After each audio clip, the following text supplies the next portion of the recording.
So ಕಳೆದ ಭಾನುವಾರ ನಾನು ಹೇಳಿದ ಸ್ಟೋರಿ ನಿಮಗೆ ಜ್ಞಾಪಕ ಇರ್ತದೆ. ಒಬ್ಬ ವ್ಯಕ್ತಿ ಮುಂಬೈ ಪಟ್ಟಣದಲ್ಲಿ 70ನೇ ಮಹಡಿಯಲ್ಲಿ ಕುಳಿತಿದ್ದನು. 70ನೇ ಮಹಡಿಯಲ್ಲಿ 70th ಫ್ಲೋರಲ್ಲಿ ಮೇಲೆ ಕುಳಿತಿರುವಾಗ ಅವನ ಕಿವಿಯಲ್ಲಿ ಒಂದು ಸ್ವರ ಬೀಳ್ತಾ ಇದೆ. ಅವನ ಕಿವಿಯಲ್ಲಿ ಬಿದ್ದ ಸ್ವರಕ್ಕೆ ತಕ್ಷಣ ಅವನು ಪ್ರತಿಕ್ರಿಯೆ ನೀಡಿದ. ಆ ಪ್ರತಿಕ್ರಿಯೆ ಅವನಿಗೆ ಅನಾಹುತವಾಗಿತ್ತು ಅಂತ ನಾನು ಹೇಳಿದೆ. ಸರಿ, ಯಾಕೆ ಅವನಿಗೆ ಅವನಿಗೆ ಬಿದ್ದ ಆ ಸ್ವರ ಯಾಕೆ ಅವನಿಗೆ ಅನಾಹುತ ಮಾಡಿತ್ತು ಅಂತ ಹೇಳುವಾಗ ವಿಷಯ ಇಷ್ಟೇ.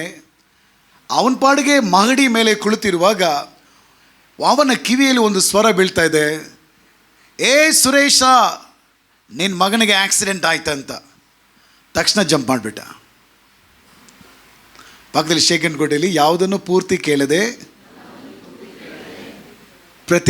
ಪ್ರತಿಕ್ರಿಯಿಸಬೇಡಿ. ಇಂಗ್ಲೀಷಲ್ಲಿ ರಿಯಾಕ್ಟ್ ಅಂತ ಹೇಳ್ತಾರೆ, ಕನ್ನಡದಲ್ಲಿ ಹೆಂಗೆ ಅಂತ ಗೊತ್ತಿಲ್ಲ. ಏ ಸುರೇಶ, ನಿನ್ನ ಮಗನಿಗೆ ಆಕ್ಸಿಡೆಂಟ್ ಆಯ್ತು ಅಂದ ತಕ್ಷಣ 70ನೇ ಮಾಡಿಯಿಂದ ಜಂಪ್ ಮಾಡಾಯ್ತು. ಅಲ್ಲಿ 70ನೇ ಮಾಡಿ 69, 68, 60, 50ನೇ ಮಾಡಿಗೆ ಬಂದಾಗ ಜ್ಞಾಪಕ ಬರ್ತಾ ಇದೆ, ನನಗೆಲ್ಲಿ ಮಗ ಇದ್ದಾನೆ ಅಂತ. ನನಗೆಲ್ಲಿ ಮಗ ಇದ್ದಾನೆ ಅಂತ. ಈಗ ಇನ್ನೇನು ಮಗ ಇಲ್ಲಂತ ಯೋಚನೆ ಮಾಡಿದ್ರೆ ಇನ್ನೇನು ಬರದೇನು ಸ್ಟಾಪ್ ಆಗುತ್ತಾ? 60ನೇ ಮಾಡಿಯಲ್ಲಿ ನನಗೆಲ್ಲಿ ಮಗ ಇದ್ದಾನೆ ಅಂತ ಯೋಚನೆ ಮಾಡ್ತಾ ಇದ್ದಾನೆ. 50ನೇ ಮಾಡಿಗೆ ಬಂದಾಗ ನನಗೆ ಇನ್ನೂ ಮದುವೆನೇ ಆಗಲಿಲ್ವಲ್ಲ ಅಂತ ಯೋಚನೆ ಮಾಡ್ತಾ ಇದ್ದಾನೆ. 30ನೇ ಮಾಡಿಗೆ ಬಂದಾಗ ನಾನು ಸುರೇಶನೇ ಅಲ್ವಲ್ಲ ಅಂತ ಯೋಚನೆ ಮಾಡ್ತಾ ಇದ್ದಾನೆ. ಆಮೇಲೆ ಏನಾಗಿರ್ಬೋದು ಅಂತ ನಿಮಗೆ ಅರ್ಥ ಆಗಿರ್ತದೆ, 70ನೇ ಮಾಡಿಯಿಂದ ಬಿದ್ದವನ ಕತೆ. ಸೊ ಇದು ಏನಕ್ಕೆ ಹೇಳ್ತಾ ಇದ್ದಾರೆ ಅಂದರೆ, ಯಾವುದನ್ನು ಸರಿಯಾಗಿ ಕೇಳದೆ ಹೋದರೆ ನಾವು ತೆಗೆದುಕೊಳ್ಳುವ ನಿರ್ಧಾರ ಅದೇನಾಗ್ಬಿಡ್ತದೆ, ತಪ್ಪಾಗಿಬಿಡ್ತದೆ ಅಂತ ಆ ವಿಷಯ ನೀವು ಅರ್ಥ ಮಾಡಿಕೊಳ್ಳಬೇಕು ಅನ್ನೋದಕ್ಕೋಸ್ಕರ ಈ ಉದಾಹರಣೆಯನ್ನು ನಾನು ನಿಮಗೆ ಹೇಳ್ತಾ ಇದ್ದೀನಿ. ನೀವು ಅದು ಒಂದು ವೇಳೆ ನೀವು ಕೇಳಿದ ವಿಷಯ ಸರಿ ಇಲ್ಲದೆ ಇದ್ದರೆ ಅಥವಾ ನೀವು ಸರಿಯಾಗಿ ಕೇಳದೆ ಹೋದರೆ ಅದಕ್ಕೆ ನೀವು ಇಮ್ಮಿಡಿಯೇಟಾಗಿ ಮಾಡುವ ರಿಯಾಕ್ಟ್ ಇದೆ ನೋಡ್ರಿ, ಅದು ಖಂಡಿತ ನಿಮ್ಮನ್ನು ತೊಂದರೆಗೆ ತೊಗೊಂಡೋಗಿ ಸೇರಿಸ್ತದೆ. ಕೊನೆಯದಾಗಿ ಸುರೇಶ ಎಲ್ಲಿ ಹೋಗಿರ್ಬೋದು? ಆ್ಯಕ್ಚುಲಿ ಅವ್ನು ಸುರೇಶನೇ ಅಲ್ವಂತೆ. 30ನೇ ಮಾಡಿಗೆ ಬಂದಾಗಲೇ ಅವನಿಗೆ ಜ್ಞಾಪಕ ಬಂತಂತೆ. ಎಲ್ಲಿ ಹೋಗಿರ್ಬೋದು? ಕೈಕಾಲ ಮುರಿದು ಹಾಸ್ಪಿಟ್ಲಿಗೆ ಹೋಗಿ ಜೀವಂತವಾಗಿ ಇದನ್ನ ಏನೋ ಗೊತ್ತಿಲ್ಲ ಸ್ಟೋರಿಯಲ್ಲಿ. ಸೊ ಸರಿಯಾಗಿ ಕೇಳದೆ ಯಾವುದಕ್ಕೆ ಏನು ಮಾಡಬಾರ್ದು, ರಿಯಾಕ್ಟ್ ಮಾಡಬಾರದು. ಅದಕ್ಕೆ ಬೈಬಲಲ್ಲಿ ಎಲ್ಲ ವಿಷಯಗಳು ನಮಗೆ ಚೆನ್ನಾಗಿ ಬರೆದಿದೆ. ಬೈಬಲ್ಲಿ ಇದಕ್ಕೆ ನಾನು ಹೇಳುವ ವಿಷಯಕ್ಕೆ ಅನುಗುಣವಾಗಿ ಒಂದು ಪದ ಬರೆದಿದೆ. ಯಾಕೋಬನ ಬರೆದ ಪತ್ರಿಕೆಯಲ್ಲಿ ಇದಕ್ಕೆ ಅನುಗುಣವಾಗಿ ಒಂದು ಪದವನ್ನು ಭಕ್ತನಲ್ಲಿ ಬರೆದಿಟ್ಟಿದ್ದಾನೆ. ಅವನೇನು ಹೇಳ್ತಾ ಇದ್ದಾನೆ, ಇದನ್ನು ಅವನು ಹೇಳುವಾಗ ಅವನೊಂದು ವಿಷಯವನ್ನು ನಮಗೆ ಹೇಳಲಿಕ್ಕೆ ಬಯಸ್ತಾ ಇದ್ದಾನೆ. ಅದೇನಂತ ಹೇಳಿದರೆ 19ನೇ ವಚನ ಗಮನಿಸ್ರಿ. 19ನೇ ವಚನ, James chapter number 1 verse number 19. ಯಾಕೋಬನ ಬರೆದ ಪತ್ರಿಕೆ 1ನೇ ಅಧ್ಯಾಯದಲ್ಲಿ 19ನೇ ವಚನ. ನನ್ನ ಪ್ರಿಯ ಸಹೋದರರೇ, ನೀವು ಬಲ್ಲವರು, ಆದರೆ ಪ್ರತಿಯೊಬ್ಬನು ಕಿವಿಗೊಡುವುದರಲ್ಲಿ ತೀವ್ರವಾಗಿಯೂ ಮಾತನಾಡುವುದರಲ್ಲಿ ನಿಧಾನವಾಗಿಯೂ ಇರಲಿ. ಓಕೆ, ಸಿ ಏನು ಹೇಳ್ತಾ ಇದೆ ಅಂದರೆ, ನೆಕ್ಸ್ಟ್ ಒಂದು ಪದ ಕೂಡ ಇದೆ, ಕೋಪಿಸುವುದರಲ್ಲಿಯೂ ನಿಧಾನವಾಗಿರಲಿ. ಅಂದರೆ ನೀವು ಕರೆಕ್ಟಾಗಿ ನೀವು ಕೇಳಿಸ್ಕೊಂಡ್ರೆ ನೀವು ಕೋಪಿಸಬೇಕಂತ ಅವಶ್ಯಕತೆ ಕೂಡ ಇರಲ್ಲ. ಕೆಲವೊಮ್ಮೆ ಹೊಡೆದ್ಬಿಟ್ಟು ಅಯ್ಯೋ ಹೊಡಿಬಾರ್ದಾಗಿತ್ತಲ್ಲ ಅಂತೀವಿ, ಕಾರಣ ಕರೆಕ್ಟಾಗಿ ನಾವು ಕೇಳಿಲ್ಲ. ಕೆಲವೊಮ್ಮೆ ಜಗಳ ಮಾಡಿಬಿಟ್ಟು ಆಮೇಲೆ ಪೂರ್ತಿ ಅವರು ಡೀಟೇಲ್ಸ್ನ ಬಿಡಿಸಿ ಹೇಳ್ತಾರೆ, ಆಮೇಲೆ ನಿರ್ಧಾರಕ್ಕೆ ಬರ್ತೀವಿ, ನಾನು ಅವಸರಪಟ್ಟು ಈ ತೀರ್ಮಾನಕ್ಕೆ ನಾನು ಬಂದ್ಬಿಟ್ನಲ್ಲ ಅಂತ. ಸೊ ಬೈಬಲ್ ಏನು ಹೇಳ್ತಾ ಇದೆ, ನನ್ನ ಪ್ರಿಯ ಸಹೋದರರೇ, ನೀವು ಬಲ್ಲವರು. That means you know everything. ನಿಮಗೆ ಎಲ್ಲವೂ ಚೆನ್ನಾಗಿ ಗೊತ್ತಿದೆ. ಗೊತ್ತಿಲ್ಲದವ್ರು ಯಾರಿಲ್ಲ, ಎಲ್ಲರಿಗೂ ಒಳ್ಳೆಯ ತಿಳುವಳಿಕೆ ಇದೆ. ಆದರೆ ಪ್ರತಿಯೊಬ್ಬನು, ನೀವು ಎಷ್ಟೇ ತಿಳುವಳಿಕೆ ಉಳ್ಳವರಾಗಿದ್ರೂ ಪ್ರತಿಯೊಬ್ಬನು ಕಿವಿ ಕೊಡುವುದರಲ್ಲಿ ತೀವ್ರವಾಗಿರಬೇಕಂತೆ. ಹಂಗಂದರೆ ತೀವ್ರ ಅನ್ನೋದಕ್ಕೆ ಸರಿಯಾದ ಅರ್ಥ ಏನಂದರೆ, ನೀವು ಕಿವಿ ಕೊಟ್ಟು ಕೇಳಿಸಿಕೊಳ್ಳೋದ್ರಲ್ಲಿ ತುಂಬ ಇಂಪಾರ್ಟೆನ್ಸ್ ಕೊಡಬೇಕು ಅಂತ ಬೈಬಲ್ ಮಾತನಾಡ್ತಾ ಇದೆ. ಕಂಟಿನ್ಯೂಸ್ಲಿ ಅಲ್ಲಿ ಮಾತನಾಡುವುದರಲ್ಲಿ ಅಂತಿದೆಯಲ್ಲ, ಅದನ್ನು ಸರಿಯಾಗಿ ಹೇಳಬೇಕಂದ್ರೆ ರಿಯಾಕ್ಟ್ ಮಾಡುವುದರಲ್ಲಿ ನಿಧಾನವಾಗಿರಿ, ಕಿವಿ ಕೊಡುವುದರಲ್ಲಿ ತೀವ್ರವಾಗಿರಿ, ತುಂಬ ಜಾಗರೂಕತೆಯಿಂದ ಕಿವಿ ಕೊಡ್ರಿ. ಬಟ್ ರಿಯಾಕ್ಟ್ ಮಾಡೋದ್ರಲ್ಲಿ ಏನಾಗಿರಿ, ನೀವು ನಿಧಾನವಾಗಿರಿ ಅಂತ. ಸೊ ಕೆಲವೊಮ್ಮೆ ಯಾರೋ ಮಾಡಿದ ಮಿಸ್ಟೇಕ್ಗೆ ಯಾರೋ ಒಬ್ಬರು ಪೆಟ್ಟು ತಿಂತಾ ಇರ್ತಾರೆ ಅಲ್ವಾ. ಮಿಸ್ಟೇಕ್ ಯಾರೊಬ್ಬರು ಮಾಡಿರ್ತಾರೆ, ಜನರು ತಕ್ಷಣ ಯಾರೊಬ್ಬರನ್ನ ಹಿಡಿದು ಅವ್ರ ಪಾಡಿಗೆ ಏನು ಮಾಡ್ತಾ ಇರ್ತಾರೆ, ಬೈತಾ ಇರ್ತಾರೆ. ಫಾರ್ ಎಕ್ಸಾಂಪಲ್ ಒಂದು ಆಕ್ಸಿಡೆಂಟ್ ನಡೀತದೆ ಅಂತ ಇಟ್ಕೊಳ್ಳೋಣ. ಆಕ್ಸಿಡೆಂಟ್ ಮಾಡಿದವನೆಲ್ಲೋ ಅವನು ಓಡೋಗಿರ್ತಾನೆ. ಆ ಟೈಮ್ನಲ್ಲಿ ಯಾರೋ ಒಬ್ಬರು ಅವ್ರಿಗೆ ಸಹಾಯ ಮಾಡಬೇಕಂತ ಇಳಿದು ಏನಾದರೂ ಮಾಡ್ತಾ ಇರುವಾಗ ಆ ಬ್ಲಡ್ ಇವರ ಮೇಲೆ ಆಗುವಾಗ ಖಂಡಿತ ಜನರು ಬಂದರೆ ಅವನ್ನ ಹಿಡ್ಕೊಂಡು ಹೊಡಿತಾರೆ. ಯಾಕೆಂದರೆ ನೀನೇ ಆಕ್ಸಿಡೆಂಟ್ ಮಾಡಿದ್ಯಾ ಅಂತ ಹೇಳಿ ಅವನಿಗೆ ಹೊಡೆಯೋದಕ್ಕೆ ಶುರು ಮಾಡ್ತಾರೆ. ಆದರೆ ಆ್ಯಕ್ಚುಲಿ ಅವನು ಬಂದಿರೋನು ಯಾರು? ಅವನು ಸಹಾಯ ಮಾಡಲಿಕ್ಕೆ ಬಂದಿರೋನು. ಅದಕ್ಕೆ ಆಂಗ್ಲ ಭಾಷೆಯಲ್ಲಿ ಈ ಥರ ಹೇಳ್ತಾರೆ, don't judge A book by it's cover page ಅಲ್ವಾ. ಬುಕ್ನ ಕವರ್ ಪೇಜ್ನಲ್ಲಿ ನೀವೇನು ಮಾಡಿಬಿಡಬೇಡಿ, ಜಡ್ಜ್ ಮಾಡಿಬಿಡಬೇಡಿ ಅಂತ ಹೇಳ್ತಾರೆ. ಸೊ ಇದೆಲ್ಲ ಏನನ್ನು ಸೂಚಿಸ್ತಾ ಇದೆ ಅಂದರೆ, ನೀವು ಸರಿಯಾಗಿ ತಿಳ್ಕೊಂಡಿಲ್ಲ ಅಂದರೆ ನೀವು ಎಲ್ಲರನ್ನ ಸರಿ ಇಲ್ಲ ಅಂತಲೇ ಹೇಳ್ತೀರ. ನೀವು ಸರಿಯಾಗಿ ಅರ್ಥ ಮಾಡ್ಕೊಂಡಿಲ್ಲ ಅಂದರೆ ಒಂದು ಹಂತಕ್ಕೆ ಬಂದಾಗ ದೇವರ ವಾಕ್ಯವೂ ಕೂಡ ಸರಿ ಇಲ್ಲ ಅನ್ನುವ ನಿರ್ಧಾರಕ್ಕೆ ಬಂದುಬಿಡ್ತೀರ. ಅದಕ್ಕೆ ಯೇಸು ಸ್ವಾಮಿ ತನ್ನ ಬೋಧನೆಯಲ್ಲಿ ಪದೇ ಪದೇ ಹೇಳಿದರು, ಕಿವಿ ಉಳ್ಳವನು ಏನು ಮಾಡಲಿ. ದಟ್ ಮೀನ್ಸ್ ಎಲ್ಲ ಮೆಸೇಜ್ನ ಕೇಳುವುದಕ್ಕೆ ಕಿವಿ ಎಲ್ಲರಿಗೂ ಇದೆ, ಆದರೆ ನಾನು ಹೇಳುವುದನ್ನು ಕೇಳುವುದಕ್ಕೆ ಕಿವಿಯುಳ್ಳವರು ಏನು ಮಾಡಲಿ, ಕೇಳಿಕೊಳ್ಳಲಿ ಅಂತ.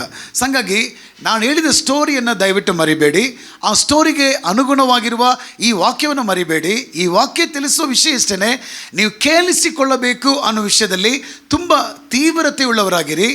ರಿಯಾಕ್ಟ್ ಮಾಡಬೇಕನ್ನೋ ವಿಷಯದಲ್ಲಿ ಸ್ವಲ್ಪ ತಾಮಸವಾಗಿರಿ. ಒಂದು ವೇಳೆ ಈ ವಾರನೇ ನೀವು ರಿಯಾಕ್ಟ್ ಮಾಡಿ ಮುಂದಿನ ವಾರ ನೀವು ಸರಿ ಇಲ್ಲ ಅಂತ ಹೇಳಿ ನೀವು ರಿಯಾಕ್ಟ್ ಮಾಡಿದ್ರೂ, ಸರಿ ಅಂತ ಹೇಳಿ ರಿಯಾಕ್ಟ್ ಮಾಡಿದ್ರೂ, ಮುಂದಿನ ವಾರ ಇದು ಸರಿ ಇಲ್ಲ ಅಥವಾ ಸರಿ ಅಂತ ಬರುವಾಗ ನೀವು ತಲೆ ಬಗ್ಗೆ ನಿಲ್ಲಬೇಕಾಗುತ್ತೆ. ಹಾಗಾಗಿ ಆ ವಿಷಯದಲ್ಲಿ ನೀವು ತಾಳ್ಮೆಯಾಗಿರಿ ಅಂತ ಬೈಬಲ್ ಮಾತ್ರ ಅಲ್ಲ, ಸಭಾಪಾಲಕನಾಗಿಯೂ ನಾನು ಕೇಳಿಕೊಳ್ತೇನೆ. ಇದರಲ್ಲಿ ತುಂಬ ಗಮನವುಳ್ಳವರಾಗಿದ್ದರೆ ನಮಗೆ 99% ಸಮಸ್ಯೆ ಯಾರ ಜೊತೆಯಲ್ಲಿಯೂ ನಮಗೆ ಇರುವುದೇ ಇಲ್ಲ. ಅದು ಬಹಳ ಪ್ರಾಮುಖ್ಯವಾದ ವಿಷಯ. ಸರಿ, ಓಕೆ, ನಾವೀಗ ಪ್ರಸಂಗಿ ಪುಸ್ತಕಕ್ಕೆ ನಾವು ಬರೋಣ. ನಾನು ಕಳೆದ ವಾರ ನಿಮಗೆ ಹೇಳಿದ ಪ್ರಕಾರ ಪ್ರಸಂಗಿ ಪುಸ್ತಕದಲ್ಲಿ 12 ಅಧ್ಯಾಯ ಇದೆ. 12 ಅಧ್ಯಾಯದಲ್ಲಿ ಯಾರು ಬರೆದರು ಎಂಬುದಾಗಿ ನಾನು ಹೇಳಿದೆ. ಈ ಪುಸ್ತಕವನ್ನು ಬರೆದವನು ತನ್ನ ಹೆಸರನ್ನು ಅಲ್ಲಿ ಹೇಳಲಿಲ್ಲ ಅಂತ ಹೇಳಿದೆ. ಬದಲಾಗಿ ಅವನು ತನ್ನನ್ನು ಹೀಗೆ ಪರಿಚಯ ಮಾಡಿಕೊಂಡನು, ಇಸ್ರಾಯೇಲಿನ ಅರಸನು ಅಂತ ಪರಿಚಯ ಮಾಡಿಕೊಂಡನು. ಮಾತ್ರವಲ್ಲದೆ ದಾವೀದನ ಮಗನು ಎಂಬುದಾಗಿ ಪರಿಚಯ ಮಾಡಿಕೊಂಡನು. ಸೊ ಬೇರೆ ಯಾರಲ್ಲ, ಸಾಲಮೋನ್ ಅಂತ. ಆನಂತರ ಪ್ರಸಂಗಿ ಅನ್ನುವ ಆ ಪದಕ್ಕೆ, ಪ್ರಸಂಗಿ ಅಂತ ಕನ್ನಡದಲ್ಲಿ ಭಾಷಾಂತರ ಮಾಡಿದ್ದಾರೆ. ಇದಕ್ಕೆ ಒರಿಜಿನಲ್ ಪದ ಗ್ರೀಕ್ ಭಾಷೆಯಲ್ಲಿ ಎಕ್ಲೆಸಿಸ್ಟಸ್ ಅನ್ನುವ ಆ ಪದಕ್ಕೆ ಅರ್ಥ ಏನಂದರೆ ಸಭೆಯನ್ನು ಕರೆಯುವವನಂತ ಅರ್ಥ. ಎಕ್ಲೆಸಿಯಾಸ್ಟಸ್ ಅನ್ನುವ ಆ ಪದ ಇಂಗ್ಲೀಷ್ ಅಲ್ಲ, ಆ್ಯಕ್ಚುಲಿ ಗ್ರೀಕ್ ವರ್ಡ್ ಅದು. ಆ ಪದಕ್ಕೆ ಕನ್ನಡ ಭಾಷಾಂತರ, ಸರಿಯಾದ ಭಾಷಾಂತರ ಏನಂದರೆ ಸಭೆಯನ್ನು ಕರೆಯುವವನು ಅಂತ ಅರ್ಥ. ಪಕ್ಕದಲ್ಲಿ ಶೇಖನ್ ಕೋಟೆಯಲ್ಲಿ ನಮ್ಮನ್ನೇ ಕರೀತಾ ಇದ್ದಾನಪ್ಪ ಅಂತ. ನನ್ನ ಭಾಷೆಯಲ್ಲೇ ಮಾತಾಡಿ, ಸ್ವಲ್ಪ ಹಳ್ಳಿ ಭಾಷೆಯೆಲ್ಲ ಮಾತನಾಡಿ. ಯಾರನ್ನ ಕರೀತಾ ಇದ್ದಾನೆ? ಪ್ರಸಂಗಿ. ಅಂದರೆ ಜೀವನದಲ್ಲಿ ದೇವರ ಜ್ಞಾನವನ್ನು ಪಡೆದು ಆ ಜ್ಞಾನ ಮಿತಿಯಾದಾಗ ಹಲವಾರು ಮಿಸ್ಟೇಕ್ಗಳು ಮಾಡಿ ಆ ಮಿಸ್ಟೇಕ್ನಿಂದ ಎಷ್ಟೋ ಪಾಠಗಳನ್ನು ಅವನೇನು ಮಾಡಿದ್ದಾನೆ, ಕಲ್ತಿದ್ದರಿಂದ ಅವನೇನು ಮಾಡ್ತಾ ಇದ್ದಾನೆ, ಮತ್ತೊಬ್ಬರಿಗೆ ಹೇಳ್ತಾ ಇದ್ದಾನೆ. ಸೊ ಇದರಲ್ಲಿ ಪ್ಲಸ್ ಇದೆ, ಮೈನಸ್ ಇದೆ. ಅದನ್ನು ನಾನು ಕಳೆದ ವಾರ ಸೆಕೆಂಡ್ ಸರ್ವಿಸಲ್ಲಿ ಸ್ವಲ್ಪ ತುಂಬ ಎಲಬ್ರೇಟ್ ಮಾಡಿ ನಾನು ಹೇಳಿದೆ. ಸೆಕೆಂಡ್ ಸರ್ವಿಸಲ್ಲಿ 2 ಪಾಯಿಂಟ್ನ ಕಂಪ್ಲೀಟ್ ಮಾಡೋಕ್ಕಾಗಲಿಲ್ಲ. ಇವತ್ತು ಅಷ್ಟೇ ಸೆಕೆಂಡ್ ಸರ್ವಿಸಲ್ಲಿ ಲಾಸ್ಟ್ ವೀಕ್ ಸರ್ಮನ್ನೇ ನಾನು ಕಂಪ್ಲೀಟ್ ಮಾಡಬೇಕು. ಕಾರಣ ಅಲ್ಲಿ ಪೂರ್ತಿಯಾಗಿ ನಾನು ಅದನ್ನು ಅವ್ರಿಗೆ ಬಿಡಿಸಿ ಹೇಳೋಕ್ಕೆ ಆಗಲಿಲ್ಲ. 2 ಪ್ಲಸ್ ಇದೆ, ಮೈನಸ್ ಇದೆ. ಕೆಲವರು ಕೇಳ್ತಾರೆ, ಇಲ್ಲಿ ಸಾಲಮೋನನು ತನ್ನ ಬಗ್ಗೆ ಹೇಳುವಾಗ ಇರೋದನ್ನು ಫ್ರ್ಯಾಂಕಾಗಿ ಹೇಳ್ತಾನೆ. ಏನಂತ ಹೇಳ್ತಾನೆ ಅಂತ ಹೇಳಿದರೆ, ನೀವು ಚಾಪ್ಟರ್ ನಂಬರ್ 2ನೇ ಅಧ್ಯಾಯಕ್ಕೆ ನೀವು ಹೋಗುವಾಗ, ಚಾಪ್ಟರ್ ನಂಬರ್ 2, ಆ ಬೈಬಲ್ ಸ್ವಲ್ಪ ಕೊಡಿಮ್ಮ, ಕೆಳಗಡೆ ಇರೋದು ಬೇಗನೆ ಫಾಸ್ಟಾಗಿ. ಚಾಪ್ಟರ್ ನಂಬರ್ 2ಗೆ ನೀವು ಹೋಗುವಾಗ ಅವನು ತನ್ನ ಬಗ್ಗೆ ಅವನು ಇಂಟ್ರೊಡ್ಯೂಸ್ ಮಾಡುವಾಗ ಅಥವಾ ತಿಳಿಯಪಡಿಸುವಾಗ ಒಂದೊಂದು ವಿಷಯವಾಗಿ ಹೇಳ್ಕೊಂಡು ಬರ್ತಾನೆ. 1ನೇ ಚಾಪ್ಟರ್ಲಿ ಸುಮಾರು ವಿಷಯ ಅವನು ಹೇಳ್ಕೊಂಡು ಬರ್ತಾನೆ. 2ನೇ ಚಾಪ್ಟರ್ಗೆ ಬರುವಾಗ ತನ್ನ ಬಗ್ಗೆ ಇನ್ನೂ ಕೆಲವು ಇಂಪಾರ್ಟೆಂಟ್ ವಿಷಯವನ್ನೆಲ್ಲ ಅವನೇನು ಮಾಡ್ತಾನೆ ಅಂದರೆ ಓಪನ್ ಆಗಿ ಏನು ಮಾಡ್ತಾನೆ, ಬಿಡಿಸಿ ಹೇಳಿಬಿಡ್ತಾನೆ. ಅದರಲ್ಲಿ ಓಪನ್ ಆಗಿ ಹೇಳುವಾಗ ಅವನು ಹೇಳಿದ ವಿಷಯದಲ್ಲಿ ಒಂದು ಏನಂತ, ಅನೇಕ ಉಪಪತ್ನಿಯರನ್ನು ಹೊಂದಿದವನಾದ ನಾನು ಅಂತ ಹೇಳ್ಬಿಡ್ತಾನೆ.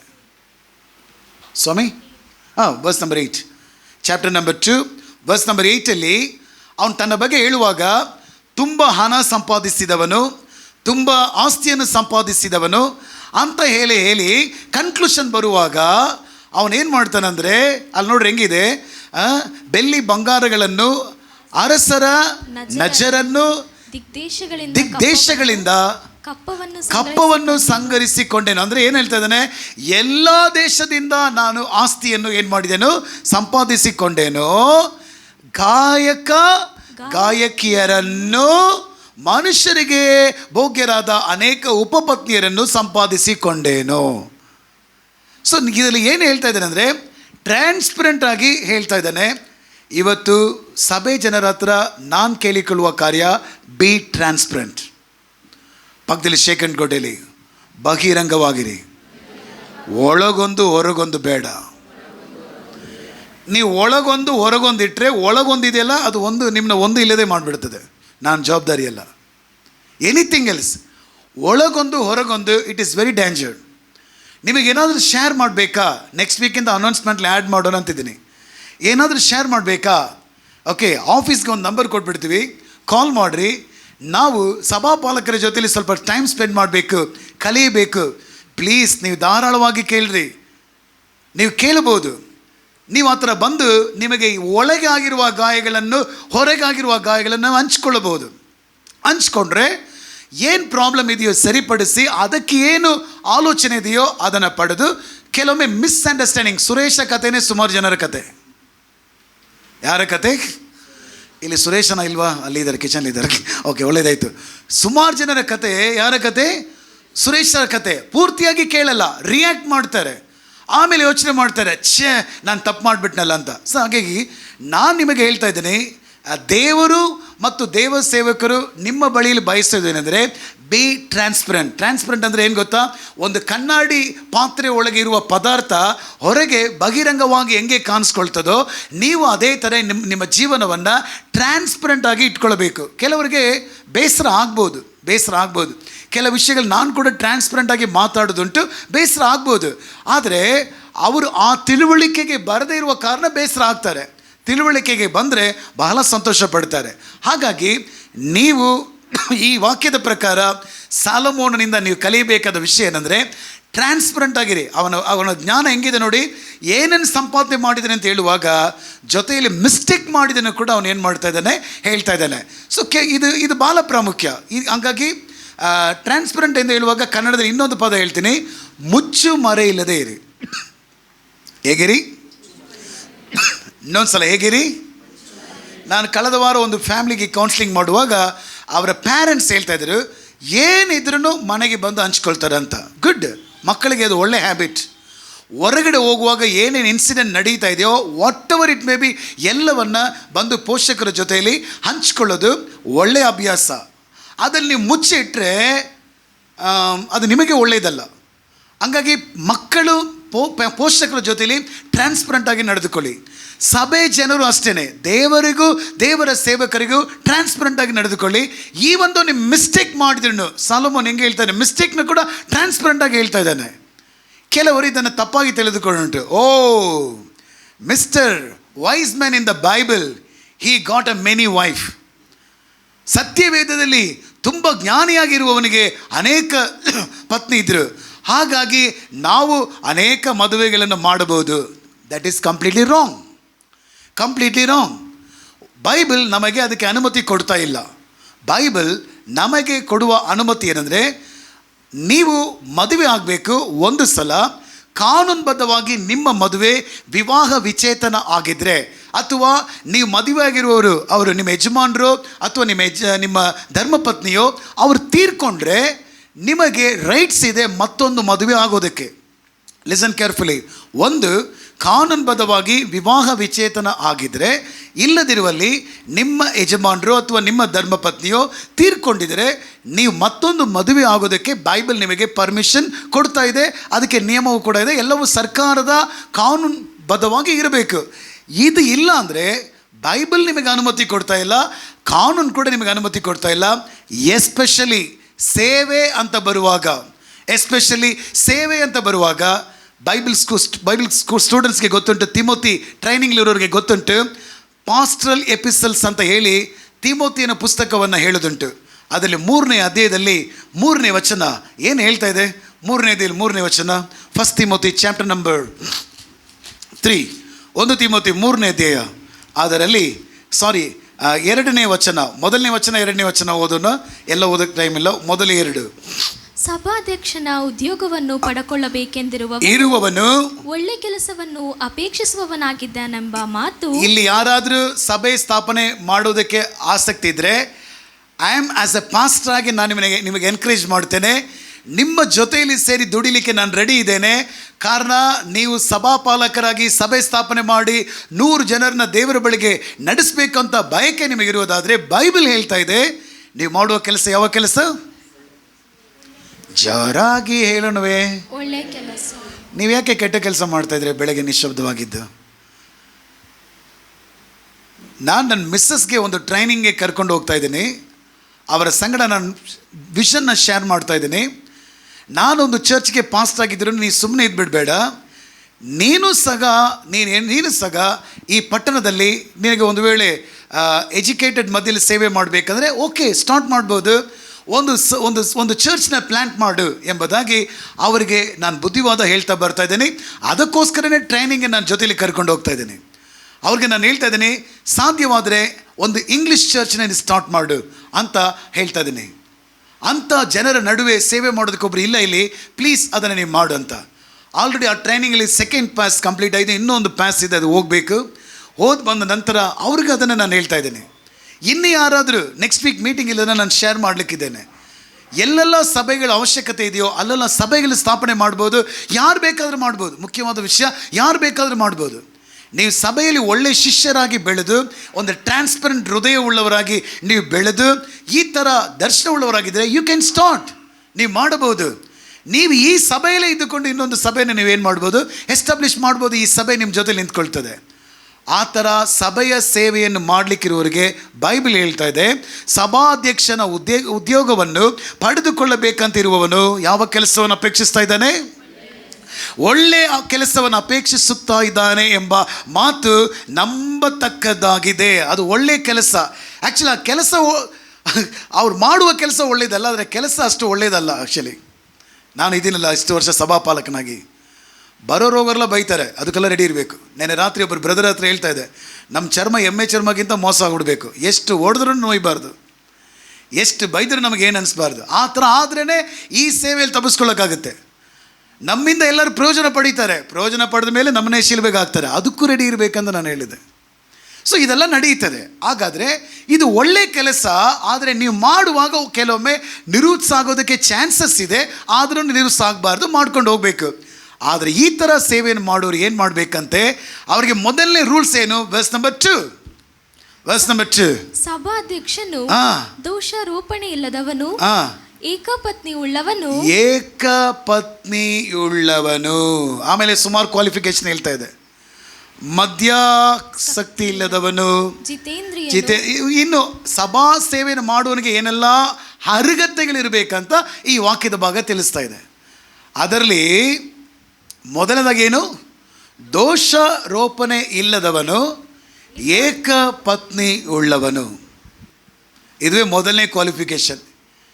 ಇದು ಇಲ್ಲ ಅಂತ ಹೇಳಿದರೆ, ನಾನು ನೋಡಿದ್ದೀನಿ ಸಭಾ ಮಂಡಳಿಯ ಸೀನಿಯರ್ ಅಧ್ಯಕ್ಷರು ಹೇಳ್ತಾರೆ, ದಯವಿಟ್ಟು ನೀವು ಸೇವೆಯನ್ನು ಬಿಟ್ಟು ನೀವು ಸಭೆಯಲ್ಲಿ ಒಬ್ಬ ಮೆಂಬರ್ ಆಗಿ ಇದ್ಬಿಡಿ ಅಂತ ಅವರವರಿಗೆ ಸಲಹೆ ನೀಡ್ತಾರೆ. ಯಾಕೆ ಅಂತ ಹೇಳಿದರೆ, ನೀವು ಈ ಥರ ಆಗಿ ಜನರಿಗೆ ಮಾರ್ಗದರ್ಶನ ನೀಡೋಕ್ಕಾಗಲ್ಲ. ನೀವು ಈ ಥರ ಆಗಿಬಿಟ್ಟು ನೀವು ಜನರಿಗೆ ಸರಿಯಾದ ಮಾರ್ಗದರ್ಶನ ನೀಡೋಕ್ಕಾಗಲ್ಲ. ಈ ಕಾರಣದಿಂದ ನೀವು ಸಭಾಪಾಲಕನ ಸೇವೆಯನ್ನು ಬಿಟ್ಬಿಟ್ಟು ಸಭೆಯಲ್ಲಿ ಒಬ್ಬ ಸದಸ್ಯನಾಗಿ ದೇವರಿಗೆ ಒಳ್ಳೆಯ ಮಗನಾಗಿ ನೀವು ಬೆಳ್ಕೊಂಡು ಹೋಗ್ರಿ ಅಂತ ಹೇಳುವುದುಂಟು. ಹಾಗಾಗಿ ಮನಸ್ಸಿಟ್ಕೊಳ್ರಿ, ಪ್ರಸಂಗಿ ಮಾಡಿದ ಮಿಸ್ಟೇಕ್ನ ನೀವು ಮಾಡೋಕ್ಕೆ ಹೋಗಬೇಡಿ. ಅವನು ಮಿಸ್ಟೇಕ್ ಮಾಡಿದ್ದಕ್ಕಿಂತ ಅವನು ಒಂದು ಒಳ್ಳೆಯ ವಿಷಯ ಮಾಡ್ತಾ ಇದ್ದಾನೆ. ನಾನು ಮಿಸ್ಟೇಕ್ ಮಾಡಿದ್ರೂ ಬಹಿರಂಗವಾಗಿ ನಿಮ್ಮ ಸಂಗಡ ಹಂಚ್ಕೊಳ್ತಾ ಇದ್ದೀನಿ ಅಂತ ಹೇಳ್ತಾ ಇದ್ದಾನೆ. ಈಗ ನಾವು ಕಲಿಬೇಕಾದೇನೆಂದರೆ, ಪ್ರಸಂಗಿಯ ಜೀವನದಲ್ಲಿರುವ ಟ್ರಾನ್ಸ್ಪರೆನ್ಸಿ ಅಂದರೆ ಮುಚ್ಚು ಮರೆ ಇಲ್ಲದೆ ಹಂಚಿಕೊಳ್ಳೋದು. ನೀವೆಲ್ಲ ಸಭಾಪಾಲಕರ ಹತ್ರ ಬರುವಾಗ 60% ಹಂಚ್ಕೊಳ್ತೀರ, 40% ನುಂಗ್ಬಿಡ್ತೀರ. ಯಾಕೆಂದರೆ ನಿಮ್ಮ ಬಗ್ಗೆ ಅವ್ರು ತಪ್ಪಾಗಿ ತಿಳ್ಕೊಬಾರ್ದು ಅನ್ನೋದ್ರಲ್ಲಿ ನೀವು ಗಮನ ಆಗಿರ್ತೀರ. ನಿಮ್ಮ ಬಗ್ಗೆ ಯಾವಾಗ ನಾವು ಸರಿಯಾಗಿ ತಿಳ್ಕೊಳ್ತೀವಿ ಗೊತ್ತಾ, ನೀವು ಮಾಡಿದ ಮಿಸ್ಟೇಕ್ನೂ ನೀವು ಕರೆಕ್ಟಾಗಿ ಹೇಳುವಾಗ ನಿಮ್ಮ ಬಗ್ಗೆ ತುಂಬ ಸಂತೋಷ ಪಡ್ತೇವೆ. ಚಿಕ್ಕ ಮಕ್ಕಳೇ, ಯವನಸ್ಥರೇ, ಚಿಕ್ಕ ಮಕ್ಕಳಾಗಿದ್ದರೆ ಪೋಷಕರ ಹತ್ರ ಮುಚ್ಚುಮರೆ ಇಲ್ಲದೆ ಹೇಳ್ರಿ. ಯವನಸ್ಥರಾಗಿದ್ರೂ ಪೋಷಕರ ಹತ್ರನೂ, ಸಭೆಯಲ್ಲಿ ನಿಮಗಿರುವ ಮೇಲ್ಪಟ್ಟ ನಾಯಕರ ಅಥವಾ ಸೇವಕರ ಹತ್ರ ಮುಚ್ಚುಮರೆ ಇಲ್ಲದೆ ಹೇಳ್ರಿ. ಸಭೆಯಲ್ಲಿ ಕುಟುಂಬದಲ್ಲೂ ಕೂಡ ಅಷ್ಟೇ, ಗಂಡ ಹೆಂಡತಿಗೆ ಮುಚ್ಚುಮರೆ ಇಲ್ಲದೆ ಹಂಚ್ಕೊಳ್ರಿ, ಹೆಂಡತಿ ಸಹ ಗಂಡನಿಗೆ ಮುಚ್ಚುಮರೆ ಇಲ್ಲದೆ ನಡ್ಕೊಳ್ರಿ. ಇದು ಬೈಬಲ್ ಹೇಳುವಂಥ ನಿಯಮವಾಗಿದೆ. ಸರಿ, ಓಕೆ. ಇದರಲ್ಲಿ ಪ್ಲಸ್ ಇದೆ, ಮೈನಸ್ ಇದೆ ಅಂತ ನಾನು ಹೇಳಿದೆ. ಸೊ ಪ್ಲಸ್ ಏನಿದೆ? ಬೈಬಲ್ ಸ್ಕಾಲರ್ ಒಬ್ಬರು ಈ ಥರ ಹೇಳಿದರು, ಸಾಲಮೋನನು ಅನೇಕ ಉಪಪತ್ನಿಯರನ್ನು ಮಾಡಿದ್ದು ಅವನ ಕಾಲದಲ್ಲಿ ಅದು ಸರಿಯೇ ಅಂತ ಹೇಳಿದರು. ಇದು ಏನ್ರಿ ದೊಡ್ಡ ತಲೆನೋವಾಯಿತು, ಇದು ದೊಡ್ಡ ತಲೆನೋವಾಯಿತು. ಬೈಬಲ್ ಸ್ಕಾಲರ್ಸ್ ಅರ್ಥ ಮಾಡ್ಕೊಳ್ರಿ, ಇಲ್ಲಿ ಕೂಡ ನೀವು ಸುರೇಶ ಥರ ಮಿಸ್ಟೇಕ್ ಮಾಡೋಕ್ಕೆ ಚಾನ್ಸಸ್ ಇದೆ. ಬೈಬಲ್ ಪಂಡಿತರು ಹೇಳಿದರು, ಸಾಲಮೋನನು ಅವನ ಕಾಲದಲ್ಲಿ ಅವನು ಉಪಪತ್ನಿಯರನ್ನು ಮಾಡಿದ್ದು ಅದು ಮಿಸ್ಟೇಕ್ ಅಲ್ಲ, ಅದು ಅವನ ಜ್ಞಾನ ಎಂಬುದಾಗಿ ಕನ್ಕ್ಲೂಷನ್ ಮಾಡ್ತಾ ಇದ್ದಾರೆ. ಅವರು ಅದಕ್ಕೆ ಕೊಡುವ ಡೆಫಿನೇಷನ್ ಇದಾಗಿದೆ. ಅವನು ಯೆರೂಸಲೇಮಿನಲ್ಲಿ ಆಡಳಿತ ಮಾಡ್ತಾ ಇದ್ದಾಗ ಸುಮಾರು ಅವನ ಸುತ್ತಲೂ 100 ದೇಶಗಳಿತ್ತು. 100 ದೇಶಗಳು ಇಸ್ರಾಯೇಲ್ ದೇಶಕ್ಕೆ ವಿರೋಧವಾಗಿತ್ತು. ಈ 100 ದೇಶಗಳು ಅವನ ದೇಶಕ್ಕೆ ವಿರೋಧವಾಗಿರೋದ್ರಿಂದ ಯಾವಾಗ ಬೇಕಾದರೂ ಯುದ್ಧ ಮಾಡಿ ಅವನು ಆಡಳಿತ ಮಾಡಿದ ದೇಶವನ್ನು ಇಲ್ಲದಂತೆ ಮಾಡೋದಕ್ಕೆ ರೆಡಿಯಾಗಿದ್ದರು. ದೇವರು ಅವನು ಕೊಟ್ಟ ಜ್ಞಾನದಿಂದ ಅವನೊಂದು ತಂತ್ರ ಕಾರ್ಯವನ್ನು ಮಾಡಿದ. ಯಾವ ಯಾವ ದೇಶ ಎಲ್ಲ ವಿರೋಧವಾಗಿತ್ತೋ ಆ ದೇಶಕ್ಕೆಲ್ಲ ಹೋಗಿ ಒಂದು ಹೆಣ್ಣನ್ನು ಮದುವೆ ಮಾಡಿಕೊಂಡ. ಈಗ ವಿರೋಧವಾಗಿದ್ದ ದೇಶ ಸಂಬಂಧಿಕರ ದೇಶ ಆಗ್ಬಿಡ್ತು. ಜಗಳವು ಬರೋದಕ್ಕೆ ಗುರುತೇ ಇಲ್ಲದೆ ಹೋಗ್ಬಿಡ್ತು. ಇದು ಅವನ ಜ್ಞಾನ. ಅವನು ಮದುವೆ ಮಾಡಿದ್ದು ಕುಟುಂಬ ನಡೆಸೋದಕ್ಕಾಗಿ ಅಲ್ಲ, ಆ ದೇಶ ಈ ದೇಶದ ಜೊತೆಯಲ್ಲಿ ಯುದ್ಧ ಮಾಡಬಾರದು ಅನ್ನೋದಕ್ಕಾಗಿ ಅವನ ಜ್ಞಾನದಿಂದ ಎಲ್ಲರನ್ನೂ ಸಂಬಂಧಿಕರಾಗಿ ಮಾಡಿಕೊಂಡ. ಈಗ ಯುದ್ಧ ಮಾಡಬೇಕಂದ್ರೆ ಯುದ್ಧ ಮಾಡಲಿಕ್ಕೆ ಬರೋ ರಾಜ ಹೇಳ್ತಾನೆ, ಅವನು ನಮ್ಮ ಸಂಬಂಧಿಕರು ಯುದ್ಧ ಮಾಡಬೇಡಿ ಅಂತ. ಈ ಕಾರಣದಿಂದ ಮಾಡಿದನಂತ ಹೇಳ್ತಾರೆ. ಸೊ ಇದು ಒಂದು ವಿಷಯ. ಇನ್ನೊಂದು ವಿಷಯ ಇದೆ, ನಂಬರ್ 2, ಒನ್ ಮೋರ್ ಥಿಂಗ್ಸ್ ಇದೆ. ಕರೆಕ್ಟಾಗಿ ಕೇಳ್ಕೊಳ್ಳಿ, ಸುರೇಶ ಮಾಡಿದ ಮಿಸ್ಟೇಕ್ ಮಾಡಬೇಡಿ. ಇನ್ನೊಂದು ವಿಷಯ ಇದೆ. ರೆವರೆಂಡ್ ರಾಜ ಎಂ ಸೆಲ್ವರಾಜಯ್ಯ ಅವರು ಹೇಳ್ತಾರೆ, ಅವರು ಕೆನಡಾದಲ್ಲಿ ಥಿಯಾಲಜಿ ಕಂಪ್ಲೀಟ್ ಮಾಡಿದವರಲ್ವಾ, ಅವರು ಹೇಳ್ತಾರೆ, ಡೋಂಟ್ ಡು ಮಿಸ್ಟೇಕ್. ಸಾಲಮೋನ್ ಏನು ಮಿಸ್ಟೇಕ್ ಮಾಡಿದ್ರು ಆ ಮಿಸ್ಟೇಕ್ನ ದಯವಿಟ್ಟು ನೀವು ಮಾಡಿಬಿಡಬೇಡಿ, ಈ ಒಂದು ಒಳ್ಳೆಯದೇ ಥರ ಇದ್ರೂ ಮಾಡಿಬಿಡಬೇಡಿ ಅಂತ. ನನಗೆ ಗೊತ್ತಿರೋ ಮಟ್ಟಕ್ಕೆ ಕ್ರಿಶ್ಚಿಯನ್ಸ್ ಅವರ ಮಕ್ಕಳನ್ನು ಬೆತ್ತದಿಂದ ಒಡೆಯುವ ಅಭ್ಯಾಸವನ್ನು ಇಟ್ಕೊಂಡಿದ್ದಾರೆ. ಐ ಡೋಂಟ್ ನೋ ಎಷ್ಟು ಜನ ಇಟ್ಕೊಂಡಿದ್ದಾರೆ ಗೊತ್ತಿಲ್ಲ. ಎಷ್ಟು ಜನ ಇಟ್ಕೊಂಡಿದ್ದಾರೆ ಗೊತ್ತಿಲ್ಲ. ಯಾವುದರಿಂದ? ಯಾಕೆ ನಾನು ಬರೆದಿದ್ದಾನೆ, ಬೆತ್ತವನ್ನು ತೆಗೆಯದವನು ತನ್ನ ಮಗನಿಗೆ ಯಾರು ಶತ್ರು ಅಂತ. ಓಕೆ, ಯಾರೆಲ್ಲ ಹೇಳ್ತಿರೋದು ಒಳ್ಳೆ ವಾಕ್ಯ ಅಂತ? ಕೈ ಇದ್ದು ನೋಡೋಣ. ಒಳ್ಳೆ ವಾಕ್ಯನೇ, ಸುಮ್ಮನೆ ಕೈ ಪರವಾಗಿಲ್ಲ, ಒಳ್ಳೆ ವಾಕ್ಯನೇ. ಬೆತ್ತ ಎತ್ತಬೇಕು. ಆದರೆ ಅವ್ರು ಏನು ಹೇಳ್ತಾ ಇದ್ದಾರೆ, ಥಿಯಾಲಜಿ ಕಲ್ತವ್ರು, ಅವ್ರು ಹೇಳ್ತಾ ಇದ್ದಾರೆ, ಅವನು ಹೇಳಿದಂತ ಹೇಳಿ ಬೆತ್ತ ತೊಗೊಂಡೋಗ್ಬಿಡಬೇಡಿ, ನಿಮ್ಮ ಮಗ ಸತ್ತೋಗ್ಬಿಡ್ತಾನೆ ಅಂತ ಹೇಳಿದರು. ನಾನು ಡೀಪಾಗಿ ಅಬ್ಸರ್ವ್ ಮಾಡಿದೆ. ಅಯ್ಯ ಏನು ಹೇಳಿಕ್ಕಿದ್ದಾರೆ, ಸೀನಿಯರ್ ಪರ್ಸನ್ ಅಲ್ವಾ. ಅವ್ರು ಹೇಳಿದರು, ಇವನ ಆಡಳಿತದಲ್ಲಿರುವಾಗ ಇವನಿಗೆ ಕೆಲಸ ಭಾರಗಳು ಹೆಚ್ಚು, ಇವನು ಮಾಡಿದ ಮದುವೆಗಳೇ ಹೆಚ್ಚು, ಆದ್ದರಿಂದ ಇವನಿಗೆ ಮಕ್ಕಳು ಹೆಚ್ಚು. ಈ ಮಕ್ಕಳು ತಲೆನೋವು ತಡಿಲಿಕ್ಕಾಗದೆ, ಅವರ ಕಾಟ ತಡೆಯೋಕ್ಕಾಗದೆ ಬೆತ್ತ ತಗೊಂಡು 4 ಬಿಟ್ಟ. ಅವನ ಕಾಟವನ್ನು ಬಿಟ್ಟು ಅವ್ರನ್ನೆಲ್ಲ ನಿಶ್ಶಬ್ದ ಮಾಡಿದ್ದಾನೆ. ಬೈಬಲ್ ಬರೆದು ಇಟ್ಟ. ಮೊದಲು ಅವನಿಗಿರುವ ತಲೆನೋವಿಗಾಗಿ ಎಲ್ಲರಿಗೂ ಒಂದೊಂದನ್ನು ಬಿಟ್ಟ. ಅವನು ಯಾವುದನ್ನು ಸಾಧಿಸಿದನೋ ಅದನ್ನು ಬೈಬಲಲ್ಲಿ ಬರೆದು ಇಟ್ಟ. ಅವನು ಹೇಳಿದಾನೆ, ನೀವು ಕೇಳಿದರೆ ಖಂಡಿತ ನಿಮ್ಮ ಮಕ್ಕಳು ಸತ್ತೋಗ್ಬಿಡ್ತಾರೆ ಜೋಪಾನ ಅಂತ ಹೇಳಿದರು. ಸ್ವಲ್ಪ ನನಗೆ ಅವಾಗ ಒಂಚೂರು ಬುದ್ಧಿ ಬಂತು. ಓ, ವಿಷಯ ಹಿಂಗೂ ಇದೆಯಾ? ಸುರೇಶ ಇಲ್ಲಿದೆಯಾ? ಸುರೇಶ ಇಲ್ಲಿ ಇದೆಯಾ? ನಾನು ಕೂಡ ಹೇಳಿದ್ದೀನಿ, ನನಗೆ ಹೇಳಿದ್ದಾರೆ ಸರ್. ನಮ್ಮ ಮನೇಲಿ ನಮ್ಮಮ್ಮ ಒಂದು ಸ್ಟಿಕ್ ಇಟ್ಕೊಂಡಿದ್ರು. ಏನಕ್ಕೆ ಅಂದರೆ ಅವ್ರಿಗೆ ಹೇಳಿಕೊಟ್ರು, ಮಕ್ಕಳನ್ನ ಕೈಯಿಂದ ಹೊಡೆದ್ಬಿಡಬೇಡಿ ಅಂತ. ಯಾಕೆಂದರೆ ಆ ಥರ ಒಂದು ವ್ಯಾಖ್ಯಾನ ಅವಾಗ. ಕೈಯಿಂದ ಯಾರೊಬ್ಬರಿಗೆ ಕಿವಿಲಿ ಹೊಡೆದ್ರಂತೆ ಮಗು ಸತ್ತೋಗ್ಬಿಡ್ತಂತೆ. ಅದಕ್ಕೆ ಕೈಯಲ್ಲಿ ಹೊಡಿಬೇಡಿ, ಬೆತ್ತ ಹಿಡ್ಕೊಂಡು ಕಾಲು ಕೆಳಗೆ ಹೊಡೀರಿ ಅಂತ ಕಲಿಸ್ಕೊಟ್ರು. ಹಂಗಾಗಿ ಮನೆಯಲ್ಲಿ ಯಾವಾಗಲೂ ನಮಗೆ ಪೆಟ್ಟು ಗ್ಯಾರಂಟಿ ಎಲ್ಲಿ ಅಂದರೆ ಕಾಲು ಕೆಳಗೆ, ಅದು ಬೆತ್ತದಲ್ಲಿ. ಯಾಕೆಂದರೆ ಬೆತ್ತದಲ್ಲಿ ಕಾಲು ಕೆಳಗೆ ಹೊಡೆದ್ರೆ ಏನೂ ಆಗಲ್ಲ. ಇದೆಲ್ಲ ಸಾಲವನ್ನು ಬರೆದಿಟ್ಟಿಲ್ಲ, ಕಾಲು ಕೆಳಗೆ ಹೊಡೀರಿ ಅಂತ. ಅವನಿಗಿರುವ ಪ್ರಾಬ್ಲಮ್ನಲ್ಲಿ ಅವ್ರ ಮಕ್ಕಳನ್ನ ಹೊಡೆದು ಬುದ್ಧಿ ಕಲಿಸಿದ್ದನ್ನು ಅನುಭವವಾಗಿ ಅವನೇನು ಮಾಡಿದ್ದಾನೆ, ಬರೆದು ಇಟ್ಟಿದ್ದಾನೆ. ಅದಕ್ಕೆ ನಾನು ಹೇಳ್ತಾ ಇದ್ದೀನಿ, ಬೈಬಲಲ್ಲಿ ಎಲ್ಲ ನಿಮಗೆ ಬರೆದದಲ್ಲ, ಎಲ್ಲವೂ ನಿಮಗಾಗಿಯೂ ಬರೆದದ್ದು.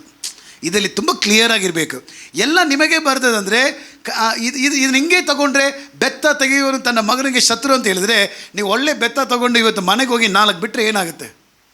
ನೆನ್ನೆ ಫೇಸ್ಬುಕ್ಕಲ್ಲಿ ನಾನು ನೋಡಿದೆ, ಸೇಲಂನಲ್ಲಿ ಮಗ ತಂದೆಗೆ ಕೋಪದಲ್ಲಿ, ಆಸ್ತಿ ಕೊಟ್ಟಿಲ್ಲ ಕೋಪದಲ್ಲಿ 4 ಬಿಟ್ಟಿದ್ದಾನೆ. ಅಷ್ಟೇ ಹಾಸ್ಪಿಟ್ಲ್ ಕರ್ಕೊಂಡು ಹೋಗಿದ್ದು ತೀರೋಗ್ಬಿಟ್ರು. ಕತೆ ಉಳ್ತಾಯಿತು. ತಂದೆ ಬೆತ್ತ ತೊಗೊಳಕ್ಕೆ ಬದಲಾಗಿ ಮಗ ತೊಗೊಂಡಿದ್ದಾನೆ. 2 days ಬ್ಯಾಕಲ್ಲಿ ನಾನು ನೋಡಿದ್ದೆ ಫೇಸ್ಬುಕ್ಕಲ್ಲಿ. ಇರ್ಬೋದು, ನೀವು ಕೂಡ ನೋಡಿರ್ಬೋದು. ಕನ್ನಡದಲ್ಲೆಲ್ಲ ಅದನ್ನು ತುಂಬ ಸ್ಪ್ರೆಡ್ ಮಾಡ್ತಾಯಿದ್ರು, ಕನ್ನಡ ಟೈಟಿಲ್ ಹಾಕಿ. ಮಗ ತಂದೆಗೆ ಹೋಗಿ ಅವ್ರು ಕುಳಿತಿದ್ದಾರೆ ಒಂದು ಕಡೆ, 4 ಹಿಂಗೆ ಬಿಡ್ತಾಯಿದ್ದಾನೆ, ಅಷ್ಟೇ. ತೀರೋ ಹೋದ್ರು ತಂದೆ. ಇದಕ್ಕೆ ತೀರೋದ್ರು ಅಂದರೆ ಇನ್ನು ಬೆತ್ತದಿಂದ ಬಿಟ್ಟರೆ ಸ್ವಲ್ಪ ಚಿಂತೆ ಮಾಡಬೇಕಲ್ವಾ? ಪಕ್ಕದಲ್ಲಿ ಶೇಖನ್ ಕೋಟೆಯಲ್ಲಿ ಎಷ್ಟೋ ಸಮಯದಲ್ಲಿ ತಪ್ಪಾಗಿರೋದನ್ನು ಕೂಡ ಸರಿ ಅಂತ ಅಂದ್ಕೊಂಡಿದ್ದೀವಿ. ಅದುವೇ ನಾವು ಮಾಡಿದ ತಪ್ಪು.